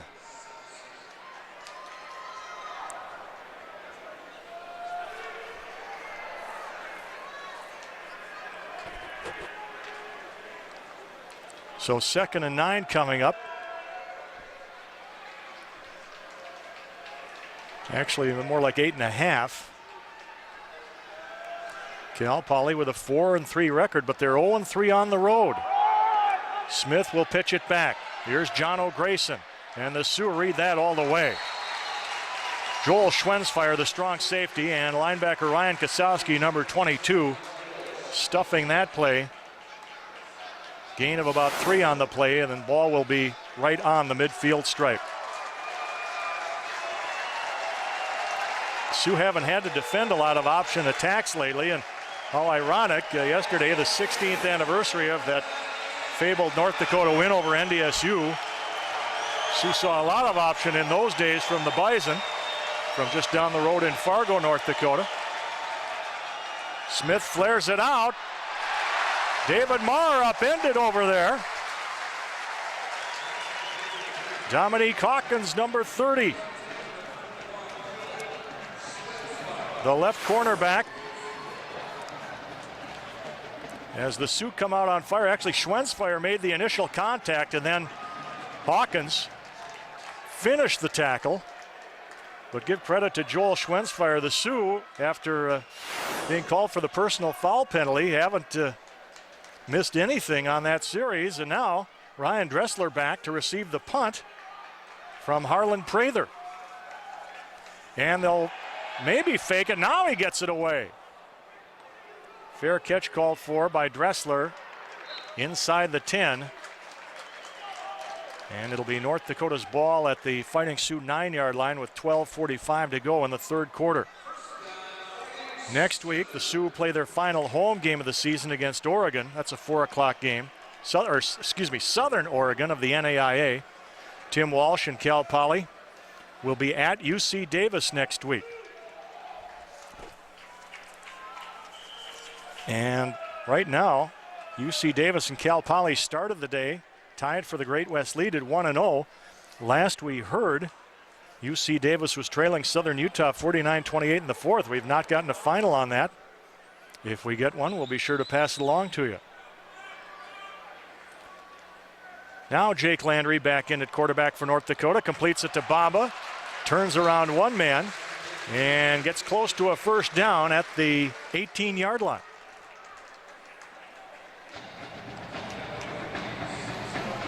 Only the third catch of the day for Ishmael Bamba from Montreal, Quebec. And it'll be 2nd and 1.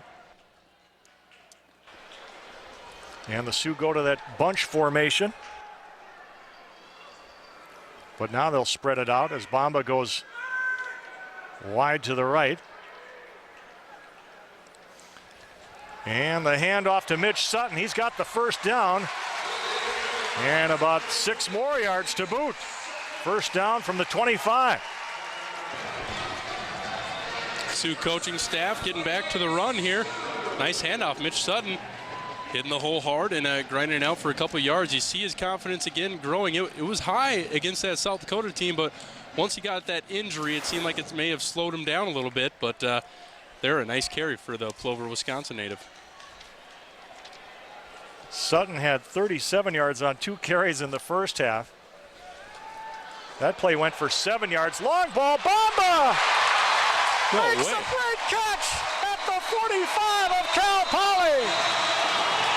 Yeah, I don't know how he held on to that. Reached up into the air over the defender. Looked like he bobbled it in midair. And he comes down with an incredible catch, a low snap. Nice job there by Landry to get it. And Bamba, oh boy. What a play by the kid from Canada. Reaching right up over the right cornerback, Xavier Gardner, who probably thought the same thing everyone else did. How'd he do that? We've been saying that a lot about when it comes to Ishmael Bamba. And the gift to Sutton with a big gain here on first down. Mitch Sutton inside the 30, and North Dakota is on the move. Well, this is exactly what head coach Chris Mussman wanted coming out of the locker room. They had momentum going in, getting that score right before the half, and now they come out very strong in the second half with a stop, and now getting big plays from Mitch Sutton and Ishmael Bamba. Those are your 2 big playmakers, and why not put it into their hands? Bijan Samudi making the stop on a 17-yard gain by Mitch Sutton. You saw a nice block there by O-lineman Kyle Bondi, number 66 from Williston, North Dakota.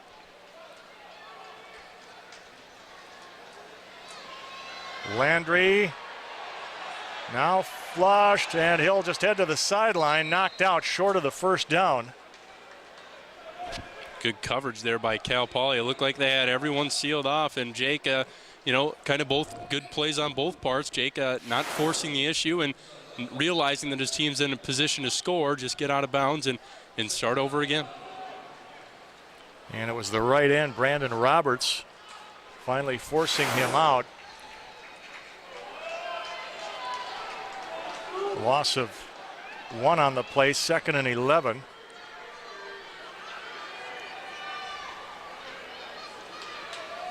And from the shotgun again, Landry to the screen to Bamba. Trying to cut back in, and Cal Poly wraps him up just inside the 25-yard line. But Ishmael Bamba getting more involved in this Sioux offense. Good hustle by the left side of that offensive line. Keith Kuyoff and I believe Kyle Bondi out there releasing off their blockers to go out and get ready for the little screen play and helping out Ishmael Bamba pick up a nice gain of about 5 on the play. Cornerback Xavier Gardner on the stop. So it's 3rd down 5.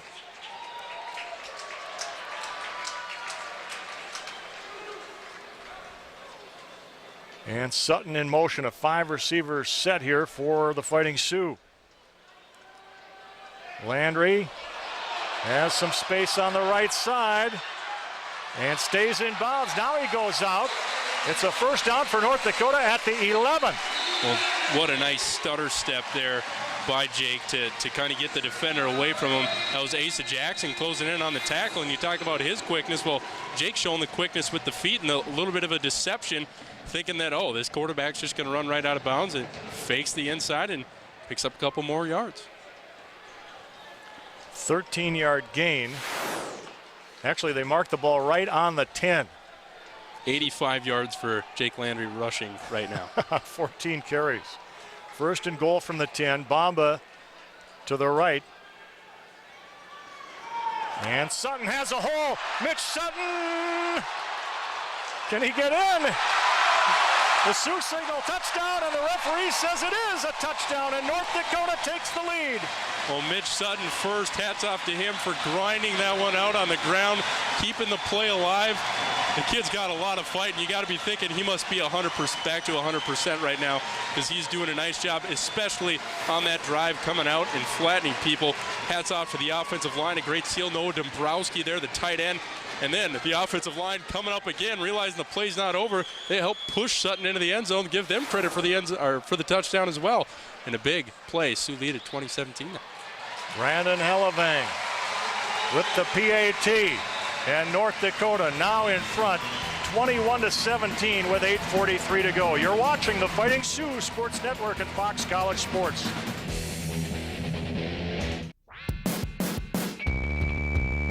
Fuel TV's. North Dakota's Mitch Sutton with his 5th touchdown run of the year, capping a 91-yard drive. And you see, he just wasn't going to stop. Initially hit at the 3, and the last 3 yards are a combination of him just grinding with his legs. Very powerful lower body, and the offensive lineman helping him out as well. John O'Grayson from his 6-yard line. Into the pile, and down he goes.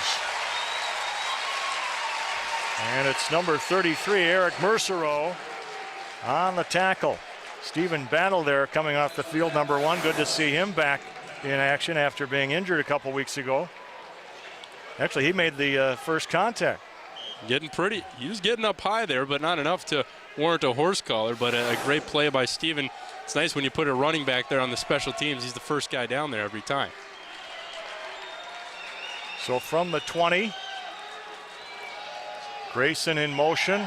Smith has a man open. It's complete to Eric Gardley. Gets by one man and a second man and out of bounds at the 32. 1st down for the Mustangs. Well, Tony Smith, he's passed for 146 yards here so far in the game. But again, you have that 60-yarder. That ball was thrown about 5 yards when they picked up a gain of 60. And again, all these little dink and doink passes. Smith hasn't really hurt the Sioux downfield, and the Sioux got to be thankful for that. 12-yard gain on that play. Romanelli trying to find some room outside, and it's just not there. And it seems like every time they give it to that fullback, it's just a slew of big guys up there front, the big uglies they call them. Well, I guess they call the offensive linemen the big uglies, but there's a few big ugly guys on this defensive line. I better not say that too much. What are you talking about? A movie star made the tackle, Nick Nolte. Nick Nolte, he's a pretty boy. Ryan Kosowski also there. How about that North Dakota Pride of the North marching band? Always a treat to see them here. John O'Grayson in motion. Tony Smith looking.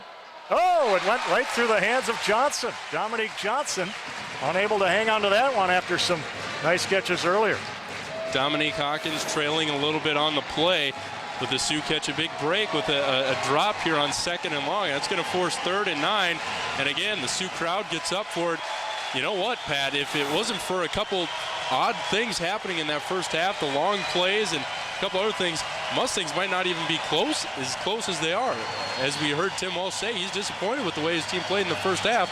This isn't Mustang football for him. For some reason, this team has struggled on the road, and they're doing it again today. And they've had their chances to win those earlier road games. Crowd getting loud here on 3rd down and long. Tony Smith with a lot of room and a lot of time. Flag down over on the far side as it goes out of the hands of Eric Gardley, with a flag thrown at the line of scrimmage on the far sideline. Looks like it's going to be on the offense as well. If you're Tony Smith, you got to be frustrated with those 2 drop passes. Offense, 5 in the backfield. Penalties decline. 4th down. And if you're head coach Tim Walsh, well, there you see head coach Chris Musselman. He's got to be happy. But if you're head coach Tim Walsh, you have to be disappointed right now with a couple drop passes, a couple penalties, and you're really letting UND run you over here as we start the second half. Penalty declined. So Harlan Prather into punt. And you saw Ryan Dressler back there. Dressler calling for a fair catch at his own 35. 7 minutes, 18 seconds to go, 3rd quarter. It's North Dakota 21, Cal Poly 17 on the Fighting Sioux Sports Network and Fox College Sports. 21-17 that should be. North Dakota 21, Cal Poly 17 with 7:18 to go here in the 3rd quarter.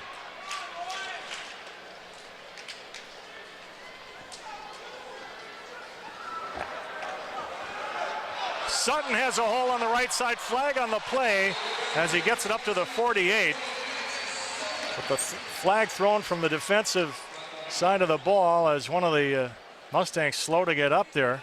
And it's a shame because it came on the back side of the play. It looked like either Keith Kuyoff or Creighton Schroyer. Oh, boy. And you have a banged-up Mitch Sutton limping off the field as well. Offense. 10 yards previous spot. Remains 1st down. Mitch Sutton already battling some hamstring problems this season. Stephen Bantle came in a couple of weeks ago for him, and then he got banged up. Another thing that you didn't see, Zach Keller also coming off the field, and he's stretching out his left leg. He's an offensive guard, and he's one of the leaders on this team as well on that front line. So 1st and 20 now with the penalty. Landry threw it behind Conrath, stopping the clock with 6:45 to go. Southern Utah at home defeating UC Davis today 56-35.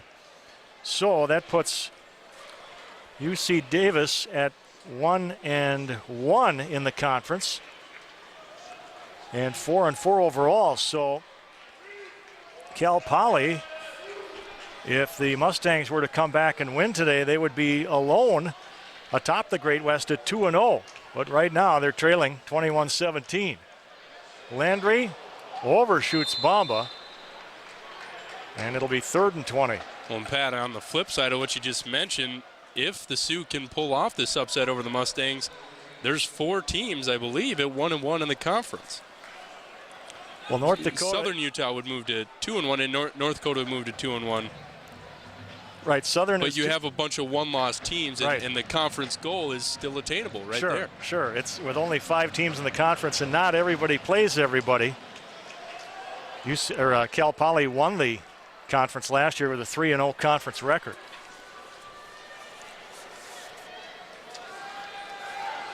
Landry scrambling now.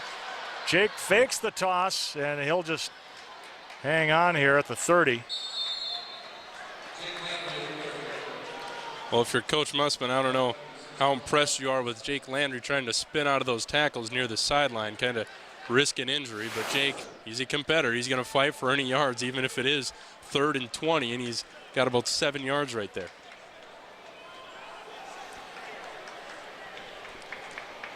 So North Dakota will punt.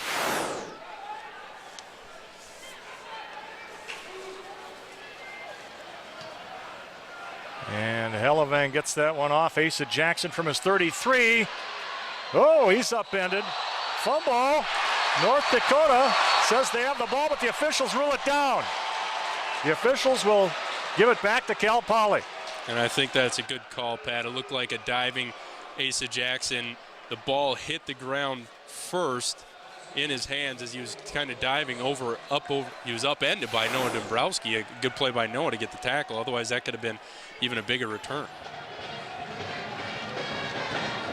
There you see it again. Definitely the ball hitting the ground. Officials make a good call.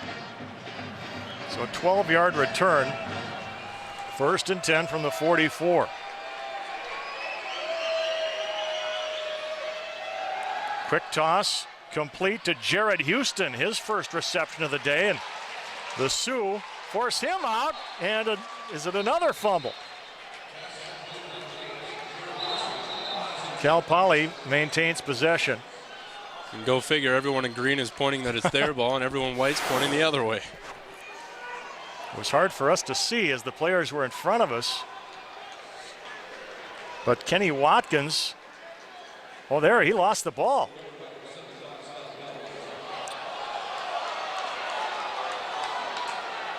Yeah, it was a fumble, but Cal Poly heads up. Ball's on the recovery again. Sioux just 1 second away from being able to recover one of those fumbles. John O'Grayson, look at the room for Grayson. Slips one tackle across the 25, and the Sioux bring him to a halt at the 23. But a flag thrown back here at the 47-yard line, and it's against Cal Poly.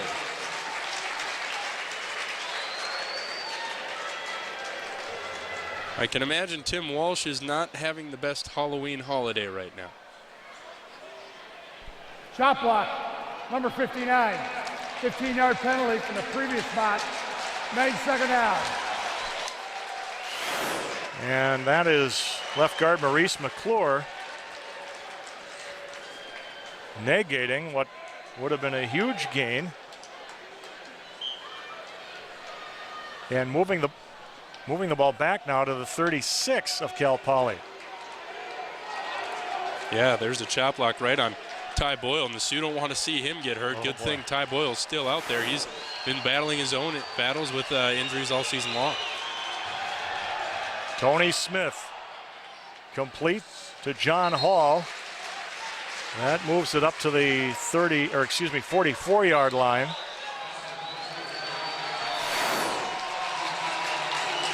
Third down and 10 coming up here for Cal Poly. And as is the tradition here, the Sioux bench waving the towels, trying to get the fans up and making noise. Today's attendance, not really something to crow about here. It's small crowd, 6,711. Smallest regular season crowd ever at the Alara Center. Smith on the run. Ducks one man and forced out by Clayton Leith. And where will they mark him? They'll mark him shy of the first down.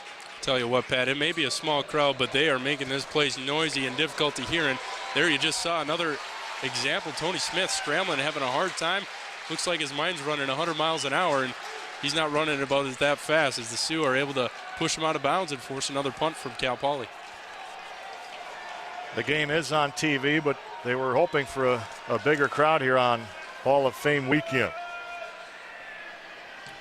Harlan Prather nearly had that blocked by Hawkins, and a fair catch and a flag thrown back at the 7 after the fair catch by Dressler.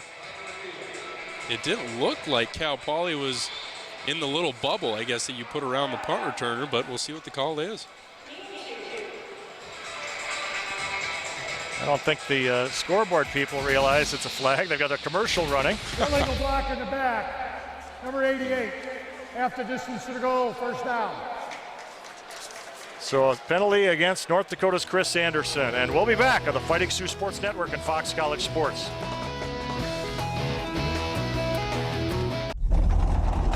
Up 21-17. And after a penalty, the Sioux starting at their own 5-yard line. Landry from the shotgun, caught by Dressler at the 9 and forced out of bounds by right cornerback Xavier Gardner. It's a good play call. Get the ball out of Jake's hands as quick as he can, and why not throw it to the ends? Ryan Dressler, obviously not the most size, but he makes a good catch there, leaping up for the grab.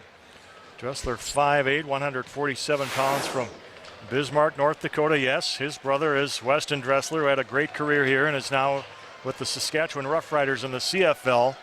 Injured, though, with a leg injury. Dressler's first catch of the day. Second down and 5. And another quick toss over there.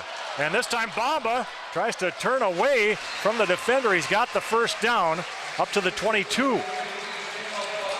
That was number 31, Xavier Gardner, with the coverage. Bamba, if he gets around him, he might be gone, because it didn't look like there was a safety back there to help out.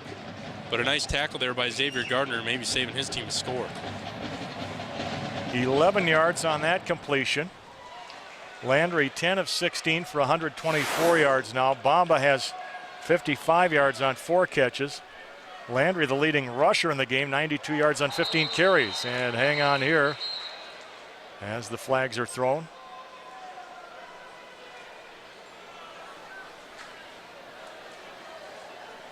Ball start, 66 with the first movement. 5-yard penalty, first down. Kyle Bondi, the left tackle. And a little more frustration for Coach Mussman. I guess no words are necessary. Just look at the pictures. Eat your friends. That's maybe that's no, I don't know. Speechless. Yep. On the delay, it's Sutton. Oh, Sutton taken down by Bijan Samudi, the cornerback, saving a longer game. Well, take a look at that block. If you saw Keith Kuyoff, number 71, absolutely blew the defensive end away on the pull from his left guard position. Kuyoff, another impressive play, leading the way for Mitch Sutton, who's now racked up 80 yards, and he only had, I believe, 32 yards at the half. 14 yards on that carry. Landry to throw. Bamba's there. He's got it. Taken down at the 39 by Scotty Cordier, the free safety. And if you're Cal Poly, that's one guy that you don't want to see starting to get fired up. We see Ishmael Bamba getting a few plays his way, and he is UND's most explosive player. Jake hanging tough in the pocket. He had pressure from behind, but he put that ball right on the numbers for Ishmael Bamba. And Jake was hit as he let it go, and that's a 32-yard gain to the Cal Poly 38. North Dakota with its 17th first down. Cal Poly only 8. And a 5-receiver formation here for North Dakota. Quick toss. Sutton got away from one man, but not the second. And gets it up to the 31.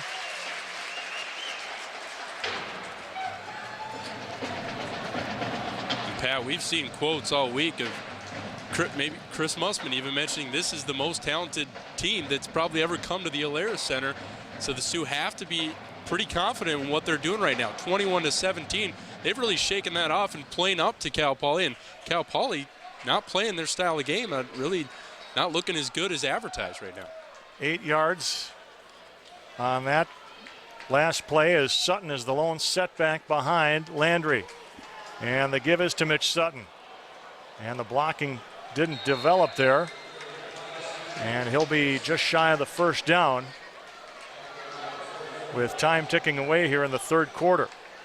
It's a good push up front by the Cal Poly defensive line, stopping that play before it could develop, pushing a couple of the Sioux offensive linemen right back into Mitch Sutton, and doing a nice job there forcing a 3rd and short. So North Dakota will let the clock run out and look at 3rd and 1 to start the fourth quarter. 21-17, North Dakota on top of Cal Poly with 1 quarter to go, and we'll have it for you next on the Fighting Sioux Sports Network and Fox College Sports. We wish you a happy Halloween from the Alerus Center in Grand Forks, North Dakota. And here's a stat worth noting. In the third quarter, North Dakota racked up 170 yards. Cal Poly just 43. And the Sioux now with 3rd and 1 from the Cal Poly 29 as the offense shifts, and Landry will take the snap under center. Ryan Conrath in motion. And it's Sutton off to the right side, has the first down, close to the 25. Looks like his 19th carry there, and he's got 81 yards and that touchdown. But Mitch Sutton, if they want to win here, why not give the ball to him and run down some more clock? Mitch Sutton just grinding away. Actually, that was his 20th carry. 85 yards. Jake Landry, of course, leads the team. 15 carries for 92 yards. Had that beautiful touchdown run earlier. But again, another big first down for the Sioux, and already they're in scoring position here early in the fourth quarter. 18 first downs for North Dakota, 8 for Cal Poly, and Mitch Sutton back after being shaken up earlier. Sutton again. And he's buried right at the line of scrimmage.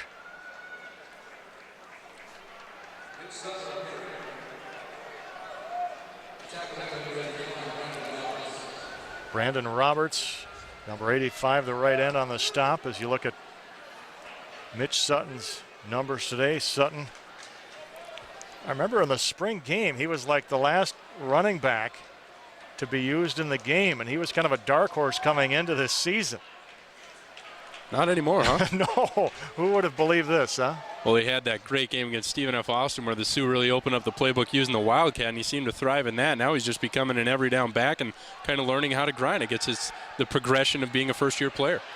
Landry looked to throw. Now he'll just throw it away.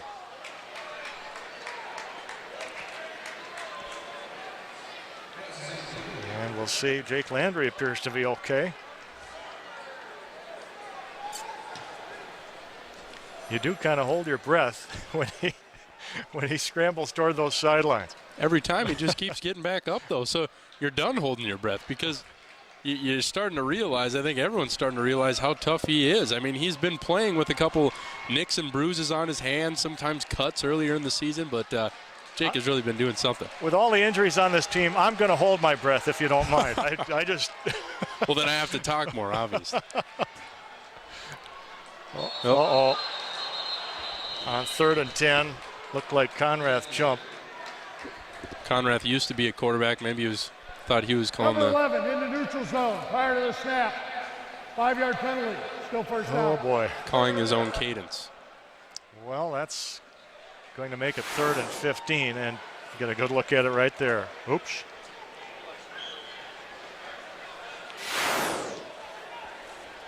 That's right. Conrath was a high school quarterback at White Bear Lake, Minnesota.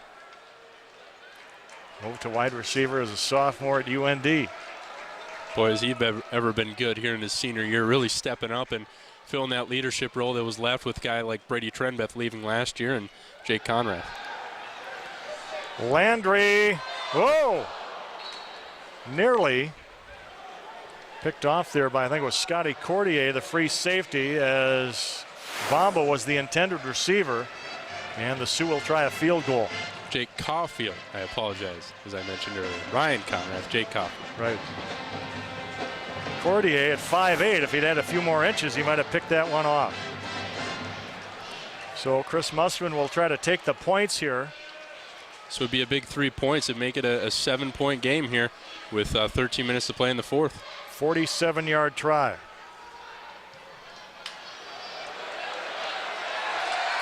And it's good. North Dakota pads the lead. It's now 24-17 with 13:24 to go. You're watching the Fighting Sioux Sports Network and Fox College Sports.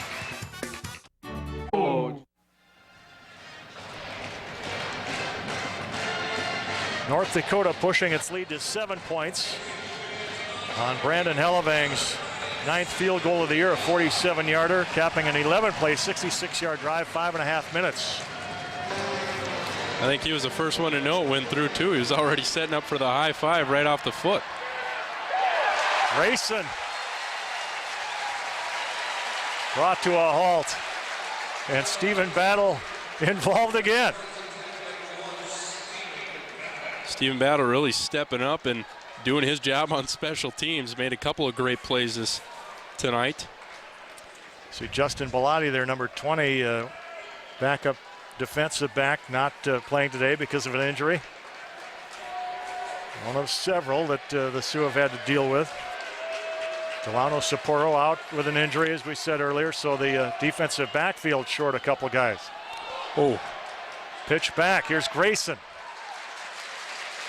Gets about 4 yards there. Ryan Kosowski from Grand Forks Central High on the stop. Well, I tell you what, Pat, this might be the stat of the game. Cal Poly coming into the game averaging 206 yards of rushing offense. Right now, they're at 60. North Dakota's held probably, I believe, Cal Poly has to have one of the top rushing offenses in all of FCS. And the Sioux, the way their defensive line is playing and the way their linebackers are flying around have made them ineffective. Smith batted down right in front of him. And that is number 98 of North Dakota, Ross Brenneman, the right defensive end.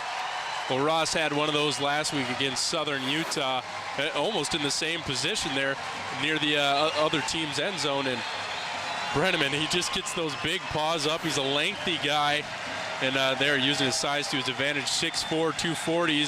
He's a freshman, but he's playing like a proven leader right now. Coaches have been raving about this guy all day. And again, another guy that's going to be the fixture for years to come on that defensive line. And listen to this crowd with Cal Poly looking at 3rd and 6.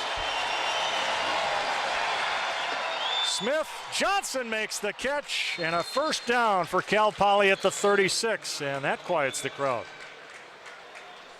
Johnson just finds a spot and goes up and makes a great catch in a big moment in the game. If they miss that, the Sioux might be able to close this thing out. But still, plenty of time remaining, 12 minutes. A lot can happen in this game. Sioux with a 7-point lead, but Cal Poly with a big play there on 3rd down. Dominique Johnson with a 17-yard reception. And they option back. John Hall along the sidelines, crosses the 40, and he'll be about 5 yards shy of the first down there. Hall with his 2nd carry of the day.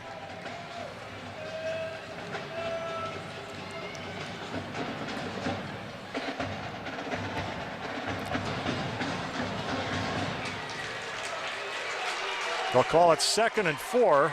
That's a 6-yard run officially for John Hall.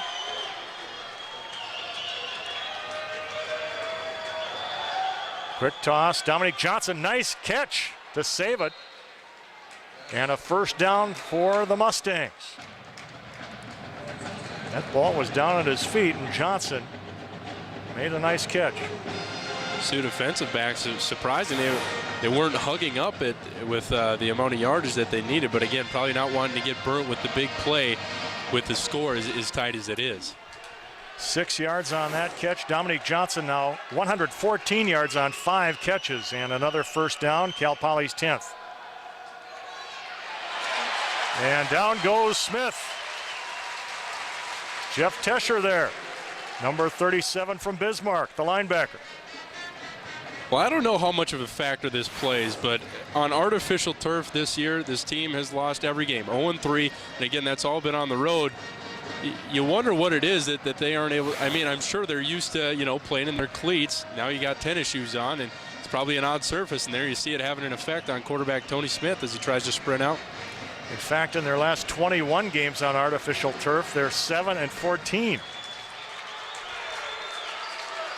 Might need to get a new practice field over at Cal Poly with artificial turf. North Dakota has played on the artificial turf since, let's see now. Go back in my memory banks. 1985 was the last year on natural grass at Memorial Stadium. Cal Poly takes a timeout here with 10:16 to go.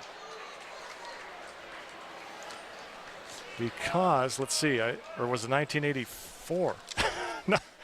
I'm surprised you usually know this stuff right off the bat. I'll think of it. Well, it's been a long fall.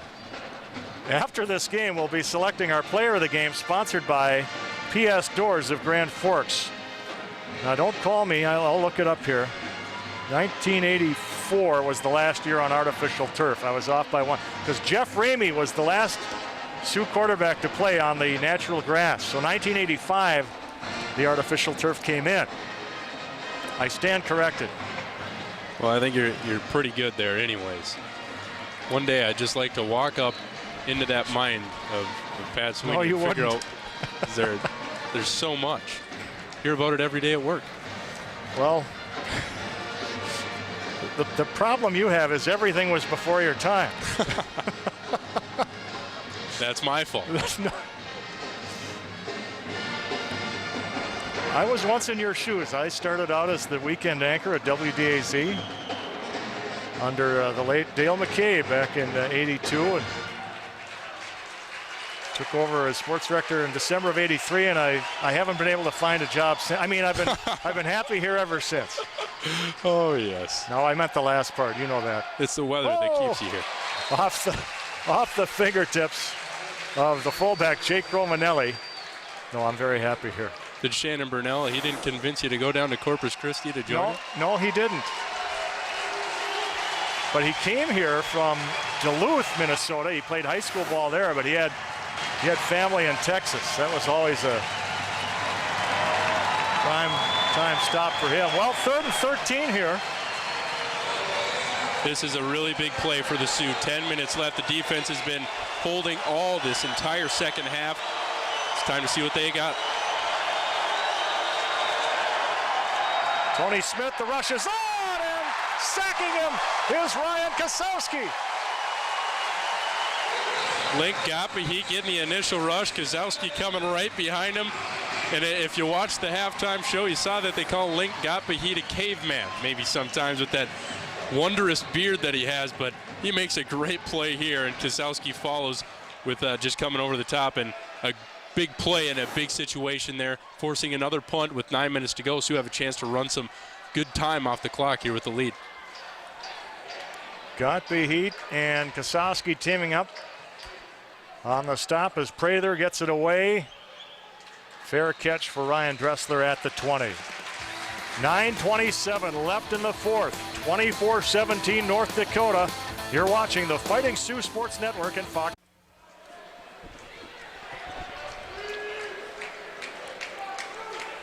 With Jody Norstead, Pat Sweeney at the Alerus Center, Grand Forks, North Dakota. 9 minutes, 27 seconds to go in the fourth quarter here on this Hall of Fame weekend at the University of North Dakota. And Jake Landry completes the pass close to a first down, and Ishmael Bamba makes the catch. Well, Pat, you hear so much about the speed of Ishmael Bamba, but check out his hands on this catch, and we had the catch earlier when he went over top of the defender. He's really becoming just a go-to threat, every down threat for Jake Landry. He's got to be looking for him on every play because Ishmael continues to make those big plays. And it was big last weekend, not having him in the lineup. If for most of the game because of the injury that he sustained. But right now he's coming up big for the Sioux. 8-yard gain, 2nd and 2 now. Here comes the pressure, and Sutton has a first down for the Fighting Sioux.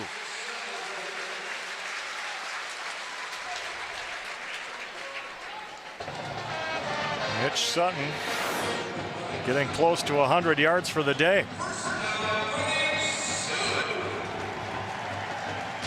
And North Dakota with its 19th first down.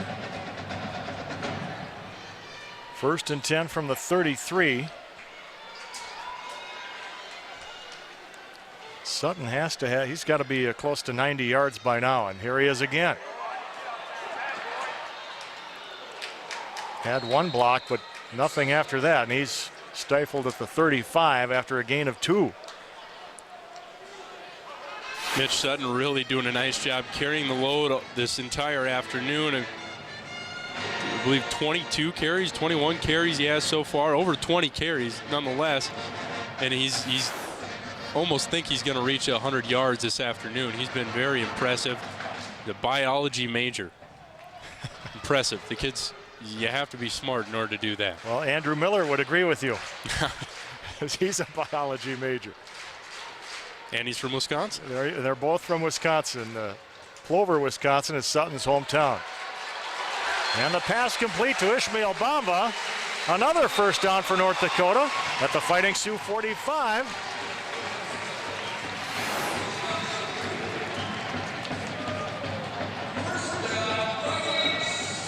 And Bamba again just probably a shoestring away from slipping that tackle almost. He's been elusive, and again, he's becoming a main target in this offense. And again, he's a guy that they're going to have around for a couple of more years. Ishmael Bamba, very personable young man, makes friends wherever he goes. And Landry with the pitch to Sutton. Has the hole. Knocked down at the 48.5-yard line, we'll call it. But importantly for the Sioux, the clock keeps moving. Well, I tell you what, this Sioux offensive line is probably taking this upon themselves, knowing that they have to win this game for this team and no one else. You block for Mitch Sutton, he's going to get you those yards, but they're really doing a nice job of paving the way and grinding this clock down, and already down to 6:30 on the clock. And Tim Walsh still with those arms folded over there. As North Dakota controlling the clock and the ball, and look at Sutton go down the sideline. Forced out by Scotty Cordier. Another first down for North Dakota with 6:18 remaining. All right, now I think he's over 100 yards. Has to be. Sutton, you can't help but think about the South Dakota game where it was up to him in the fourth quarter and up to that offensive line when they were able to grind out that win. And now another chance for a big conference win, and the UND offensive line. This is what the Fighting Sioux football is, being able to run the ball and spread it out when you need to. But right now they're doing a good job of running out the clock. And now Catlin Solom getting a chance to come in here too.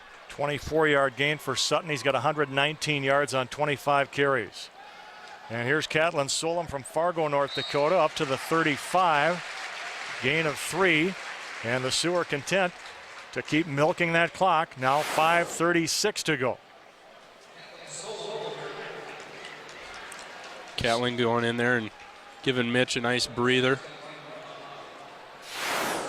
Solom's first carry of the day. Catlin from Fargo South High School, which always has a good team. Perennial power in North Dakota. Another good team this year as well. Yes. And the pitch to Solom. Crashing through the right side and up to the 22-yard line. And that clock keeps moving. 4:53 and counting. And if you're Cal Poly, you're waiting for this to stop almost. It's just 3 yards here, 3 yards there. And it all continues to build on probably a heck of a headache for Tim Walsh right now, head coach for Cal Poly. Gain of 4 As you look at Sutton's numbers, Mitch Sutton with a 10-yard touchdown run to give North Dakota the lead early in the third quarter. Oops. Flags down. It's a free play. And Landry just dumps it. Linebacker trying to time that blitz. He was just one step too soon. Mitch Sutton did a nice job of even getting the block on him. Chris Mussman satisfied with the call. Defense, number 56. 5-yard penalty. Carlton Gillespie is number 56, the linebacker, penalized on the play. And again, the penalties continue to hurt Cal Poly. And it's even bigger because it was on 3rd and 4. Sure. So this gives you UND another fresh set of downs. And with 4 minutes left, they can just continue to grind out the clock here. You're already in field goal position, able to put yourself up by 10 points if you want. The way Brandon Helvang's kicking, you got to feel confident in his leg. So a nice job there for the Sioux, and too bad for Cal Poly. Another mistake leads to a Fighting Sioux first down. 6th penalty of the game on the Mustangs. Mitch Sutton down to the 5. Another first down for North Dakota. Now you get a gauge of how smart Mitch Sutton may be, because I think he almost even tried to dive down right at the end of the game, or right at the end of the game, I should say. Well, no, he got hit pretty well, but smart nonetheless, because he's able to grind out some more time here. 11 yards on that pickup, giving Sutton 130 on 26 carries, and a 1st and goal for North Dakota.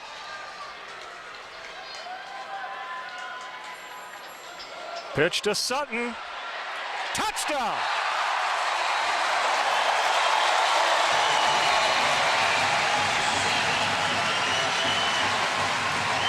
Well, Ryan Conrath, he just made a better door than a window, I guess you could say, for Cal Poly. He just got in the way on the outside there, and Mitch Sutton had a clear path to the end zone. Great job, though, on the edge there of Ryan Conrath, just getting in the face of the defender, and Mitch Sutton had a clear path to the end zone to put the Sioux up 30-17 now. Brandon Helvang on for the point after. Ryan Conrath to hold. Jeff Tesher, the snapper. And it's good. Make it a 31-17 North Dakota lead with 3:38 to go.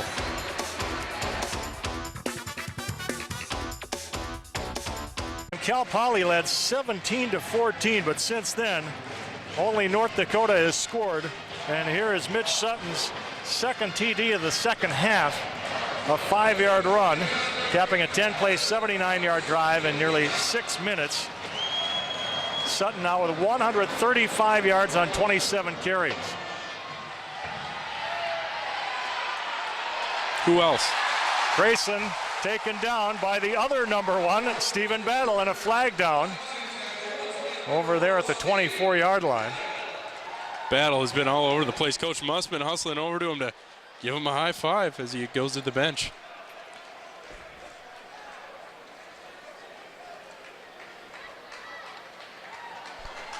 Holding on the return, number 81. 10 yards into the run. First down. Number 81, I believe, is the number he called. Max Schultz, a linebacker. Well, you think that this has got to be a Halloween nightmare for Cal Poly. Heading up to North Dakota where it's about 40, 50 degrees colder, and even though you're playing indoors, the players had that long bus trip from Minneapolis and just a kind of a headache. The Sioux have had to deal with that early on in the season, but Cal Poly kind of showing some effects of that. Intercepted by Joel Schwenzfeier. And with 3:26 to go, things looking better for North Dakota, if that's possible. Buzz Lightyear to the rescue. Ah, yes. We heard him say he can do the infinity and beyond, and Joel Schwenzfeier making an outstanding play. Things are just kind of going UND's way right now, and it doesn't look like it's going to stop. 3.5 minutes to go. They have Mitch Sutton running. running the ball very well. And Jill Schwensfart coming up with his 6th interception. And none probably better than or more important than this one right here to maybe even ice the game against the ranked Cal Poly Mustangs. I'm glad you said maybe because there's still 3 minutes, 26 seconds to go. Mustangs have only 2 timeouts left. The Sioux have 3, and the Sioux have to protect the ball here. And Sutton breaks away from the initial pile and gets it up to the 40. Cal Poly has to know what's coming. A healthy dose of the biology meat. One other note that you kind of take a look at, Emmett Lynch has been playing much of this second half. I think Zach Keller might have, I don't think he's been able to return since getting banged up here early in the second half. So Emmett Lynch, the redshirt freshman, getting some big minutes, and he's helping this Sioux offensive line block for an impressive running game by Mitch Sutton here late in the game.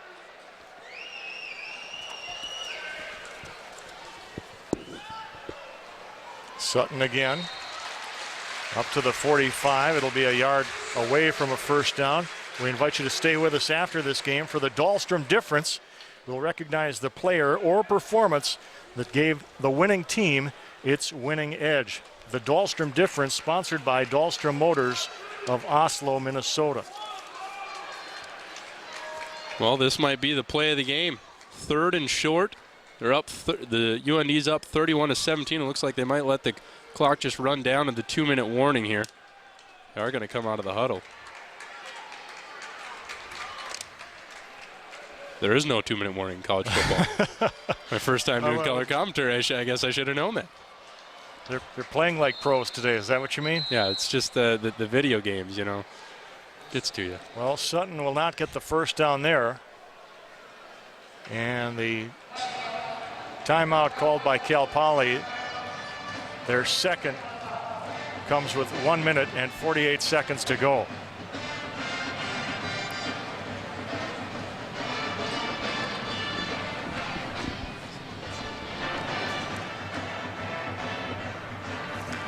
Well, if you're tuning in late,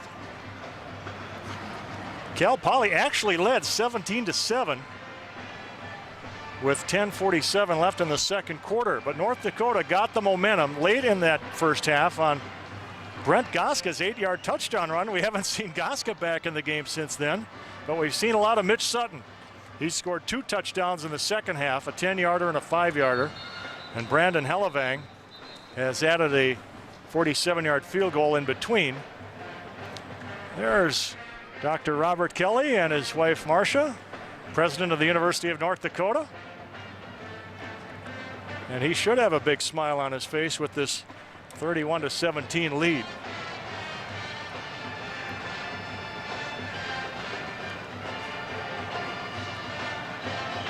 Joel Schwensfire with the big interception. Jake Landry has played well, and here's the punt for Brandon Hellevang, and that'll sail into the end zone. And with 1 minute and 43 seconds to go, Cal Poly will start from its 20 with a 14-point deficit. Cal Poly, if this score holds, will slip to 1-1 in the Great West Conference. North Dakota will be at 2-1 and tied for the lead with Southern Utah, which beat UC Davis today. Only 1 timeout left for the Mustangs. Tony Smith to Dominique Johnson, out of bounds, up to the 26-yard line. 1:39 to play. Gain of about 5 on the play. Forced out by the cornerback Dominique Hawkins. We'll call it a 6-yard gain. Or let's make it 7. Okay, 2nd and 3. Smith on the run. And he'll head out of bounds at the 35. It will be a first down for Cal Poly. And applying the pressure there, Nick Farstveit, D lineman, just missed taking down Smith in the backfield. Farstveit, a senior out of Bismarck High School, Bismarck, North Dakota. Chris Mussman waiting for that clock to hit 0.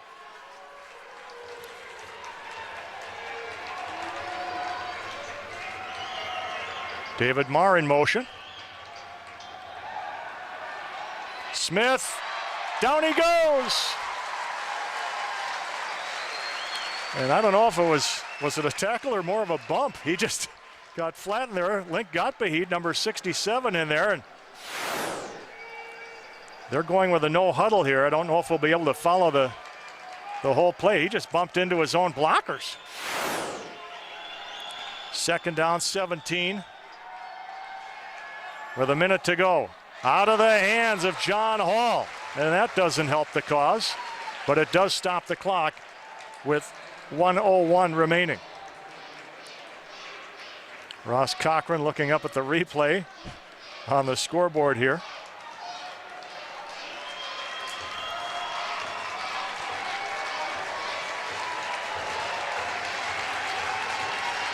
Haven't seen a lot of deep balls yet from Cal Poly. It's been a lot of sideline stuff. Crowd gets loud on 3rd and long. There's a long ball. Intercepted. Curtis DeBlanco, the linebacker. And that will wrap it up for North Dakota.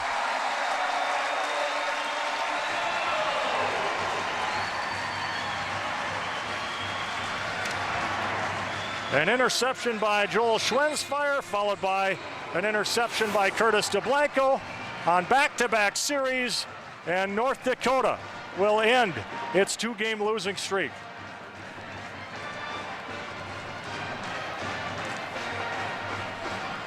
North Dakota will even its record at 4-4 and improve to 2-1 in the Great West. They'll be tied for the lead. North Dakota will be 3-1 at home. Cal Poly will drop to 4-4 overall, 1-1 in the Great West. And the Mustangs will go to 0-4 on the road. A huge win for the Fighting Sioux, who I think it's fair to say came into this game as an underdog. Cal Poly, the defending conference champ, came in with the vaunted triple option. But North Dakota getting the job done today as the Sioux will run out the clock. And our last televised football game of the season is one to remember. North Dakota 31, Cal Poly 17 the final. Mitch Sutton leads all rushers with 143 yards on 30 carries. He scored 2 touchdowns, both in the second half. Jake Landry, 14 of 22 for 181 yards passing. And the top receiver for the Sioux, Ishmael Bamba, 7 catches for 104 yards.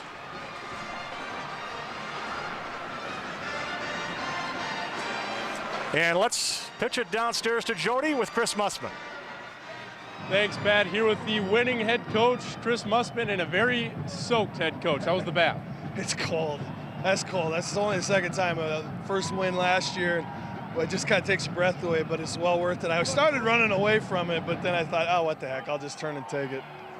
Coach, getting to the game, you have to think this has to be one of the biggest wins in this program's history, especially at the Division I level. It is. You know, you beat a ranked team in our building, and just the way our guys, some of the stuff, the adversity that we've had to overcome, you know, just the way our kids played. I'm so proud of our team today. They battled through it. It's all on them, man. They take all the credit, and they need all the credit because they just kept battling, and I'm very proud of our football team. With what's happened in the past 2 weeks, the struggles you guys have shown, how important was it to have a game like this? Well, it's huge, you know, and it goes back to when we play together and when we play as a unit and when we take care of the football, we're a good football team, you know, and we got everybody back healthy too. That helps, you know, but again, a great effort by our guys. In the second half, when you guys got that initial lead, Was it just a mentality of hold on, or you guys just seem to really be able to keep grinding out plays out? No, we kept throwing the ball, and offensively, our guys did a great job. Coaches did a great job, good game plan. Defensively, we did a good job, had a great game plan. So coaches got our kids ready to play, and you got to give the guys credit for coming out the way they did. All right, Coach, great job. Thanks again. All right, thanks. All right, now we welcome in Mitch Sutton, who had 2 rushing touchdowns this afternoon. He seems a little bit winded. He didn't get the shower that Coach Mussman did, but Mitch, talk about the performance for your guys' team. How big of a win is this? Yeah, this is a great win, after coming off some tough losses. And coming back at home and getting a win is really big for our team and big for our season right now. And you haven't had a game like this since the South Dakota game right back here on this turf. How was it going through those tough games that you had, kind of battling some injuries? You look like 100% again. Yeah, it's coming out after that Sioux Falls game. I was a little banged up, but after that week I was fine. We just, collected ourselves as a team, and we came back to home and collected ourselves, and we got the win. How much did you want to have this game rely on you at the end? Third and fourth quarter, late in the third, and throughout the fourth, it really seemed like it was on your shoulders and this offensive line. You guys really lived up to it. Yeah, it feels great that the coaches and the team, put the game in my hands, and I did well for them, and I got them first downs, and as a whole, we won the game together. So it was big for all of us. All right. Thanks, Mitch. Appreciate it. And we have, I believe, Jake Landry coming over here. He's getting a couple of hugs, but the winning quarterback, who had a very impressive day, sparked right away by that rushing touchdown. And Jake joins us now, former Grand Forks Central Knight. And Jake, first off, talk about that touchdown run that you had early in the game. Quite a play. The guys did a great job blocking, and usually Brent gets those calls, and I just got out there today, and I thought that I'll give it a lower my shoulder and get what I can. And talk about the struggles that you guys have had as a team the past 2 games. It's been tough, but you guys seem to bounce back, and you personally having a great game today. Yeah, the offense had a lot to prove, and me especially. And we came out today and we proved that we're a good football team. Early on in the season, we were clicking, we were doing awesome, and we've tailed off the last couple of weeks, and I think we showed today that we're back on track. You get a win against a ranked opponent in FCS. They've said that this may be one of the best teams to come to the Alaris Center, and you guys do a great thing in playing them to a 31-17 win. Yeah, we knew if we could get into a 4-quarter ball game that, we're UND and we play through football and discipline, and we knew that if it came down to that, we were gonna get the win. Talk about your emotions after taking that final knee. Nothing better, man. It was awesome. You gotta love it. Go in there and celebrate with the teammates. It'll be fun. All right, thanks. Go and do that. Go celebrate with your teammates. Jake Landry, quarterback for the Fighting Sioux. Sioux win it 31-17 over ranked opponent Cal Poly. Pat, back up to you. Thank you, Jody. And now we present the player of the game, sponsored by PS Doors of Grand Forks, North Dakota. And what the heck? Who else but Mitch Sutton, whose 2 second-half touchdown carries propelled North Dakota to the victory. Here is the first one, that 10-yard touchdown.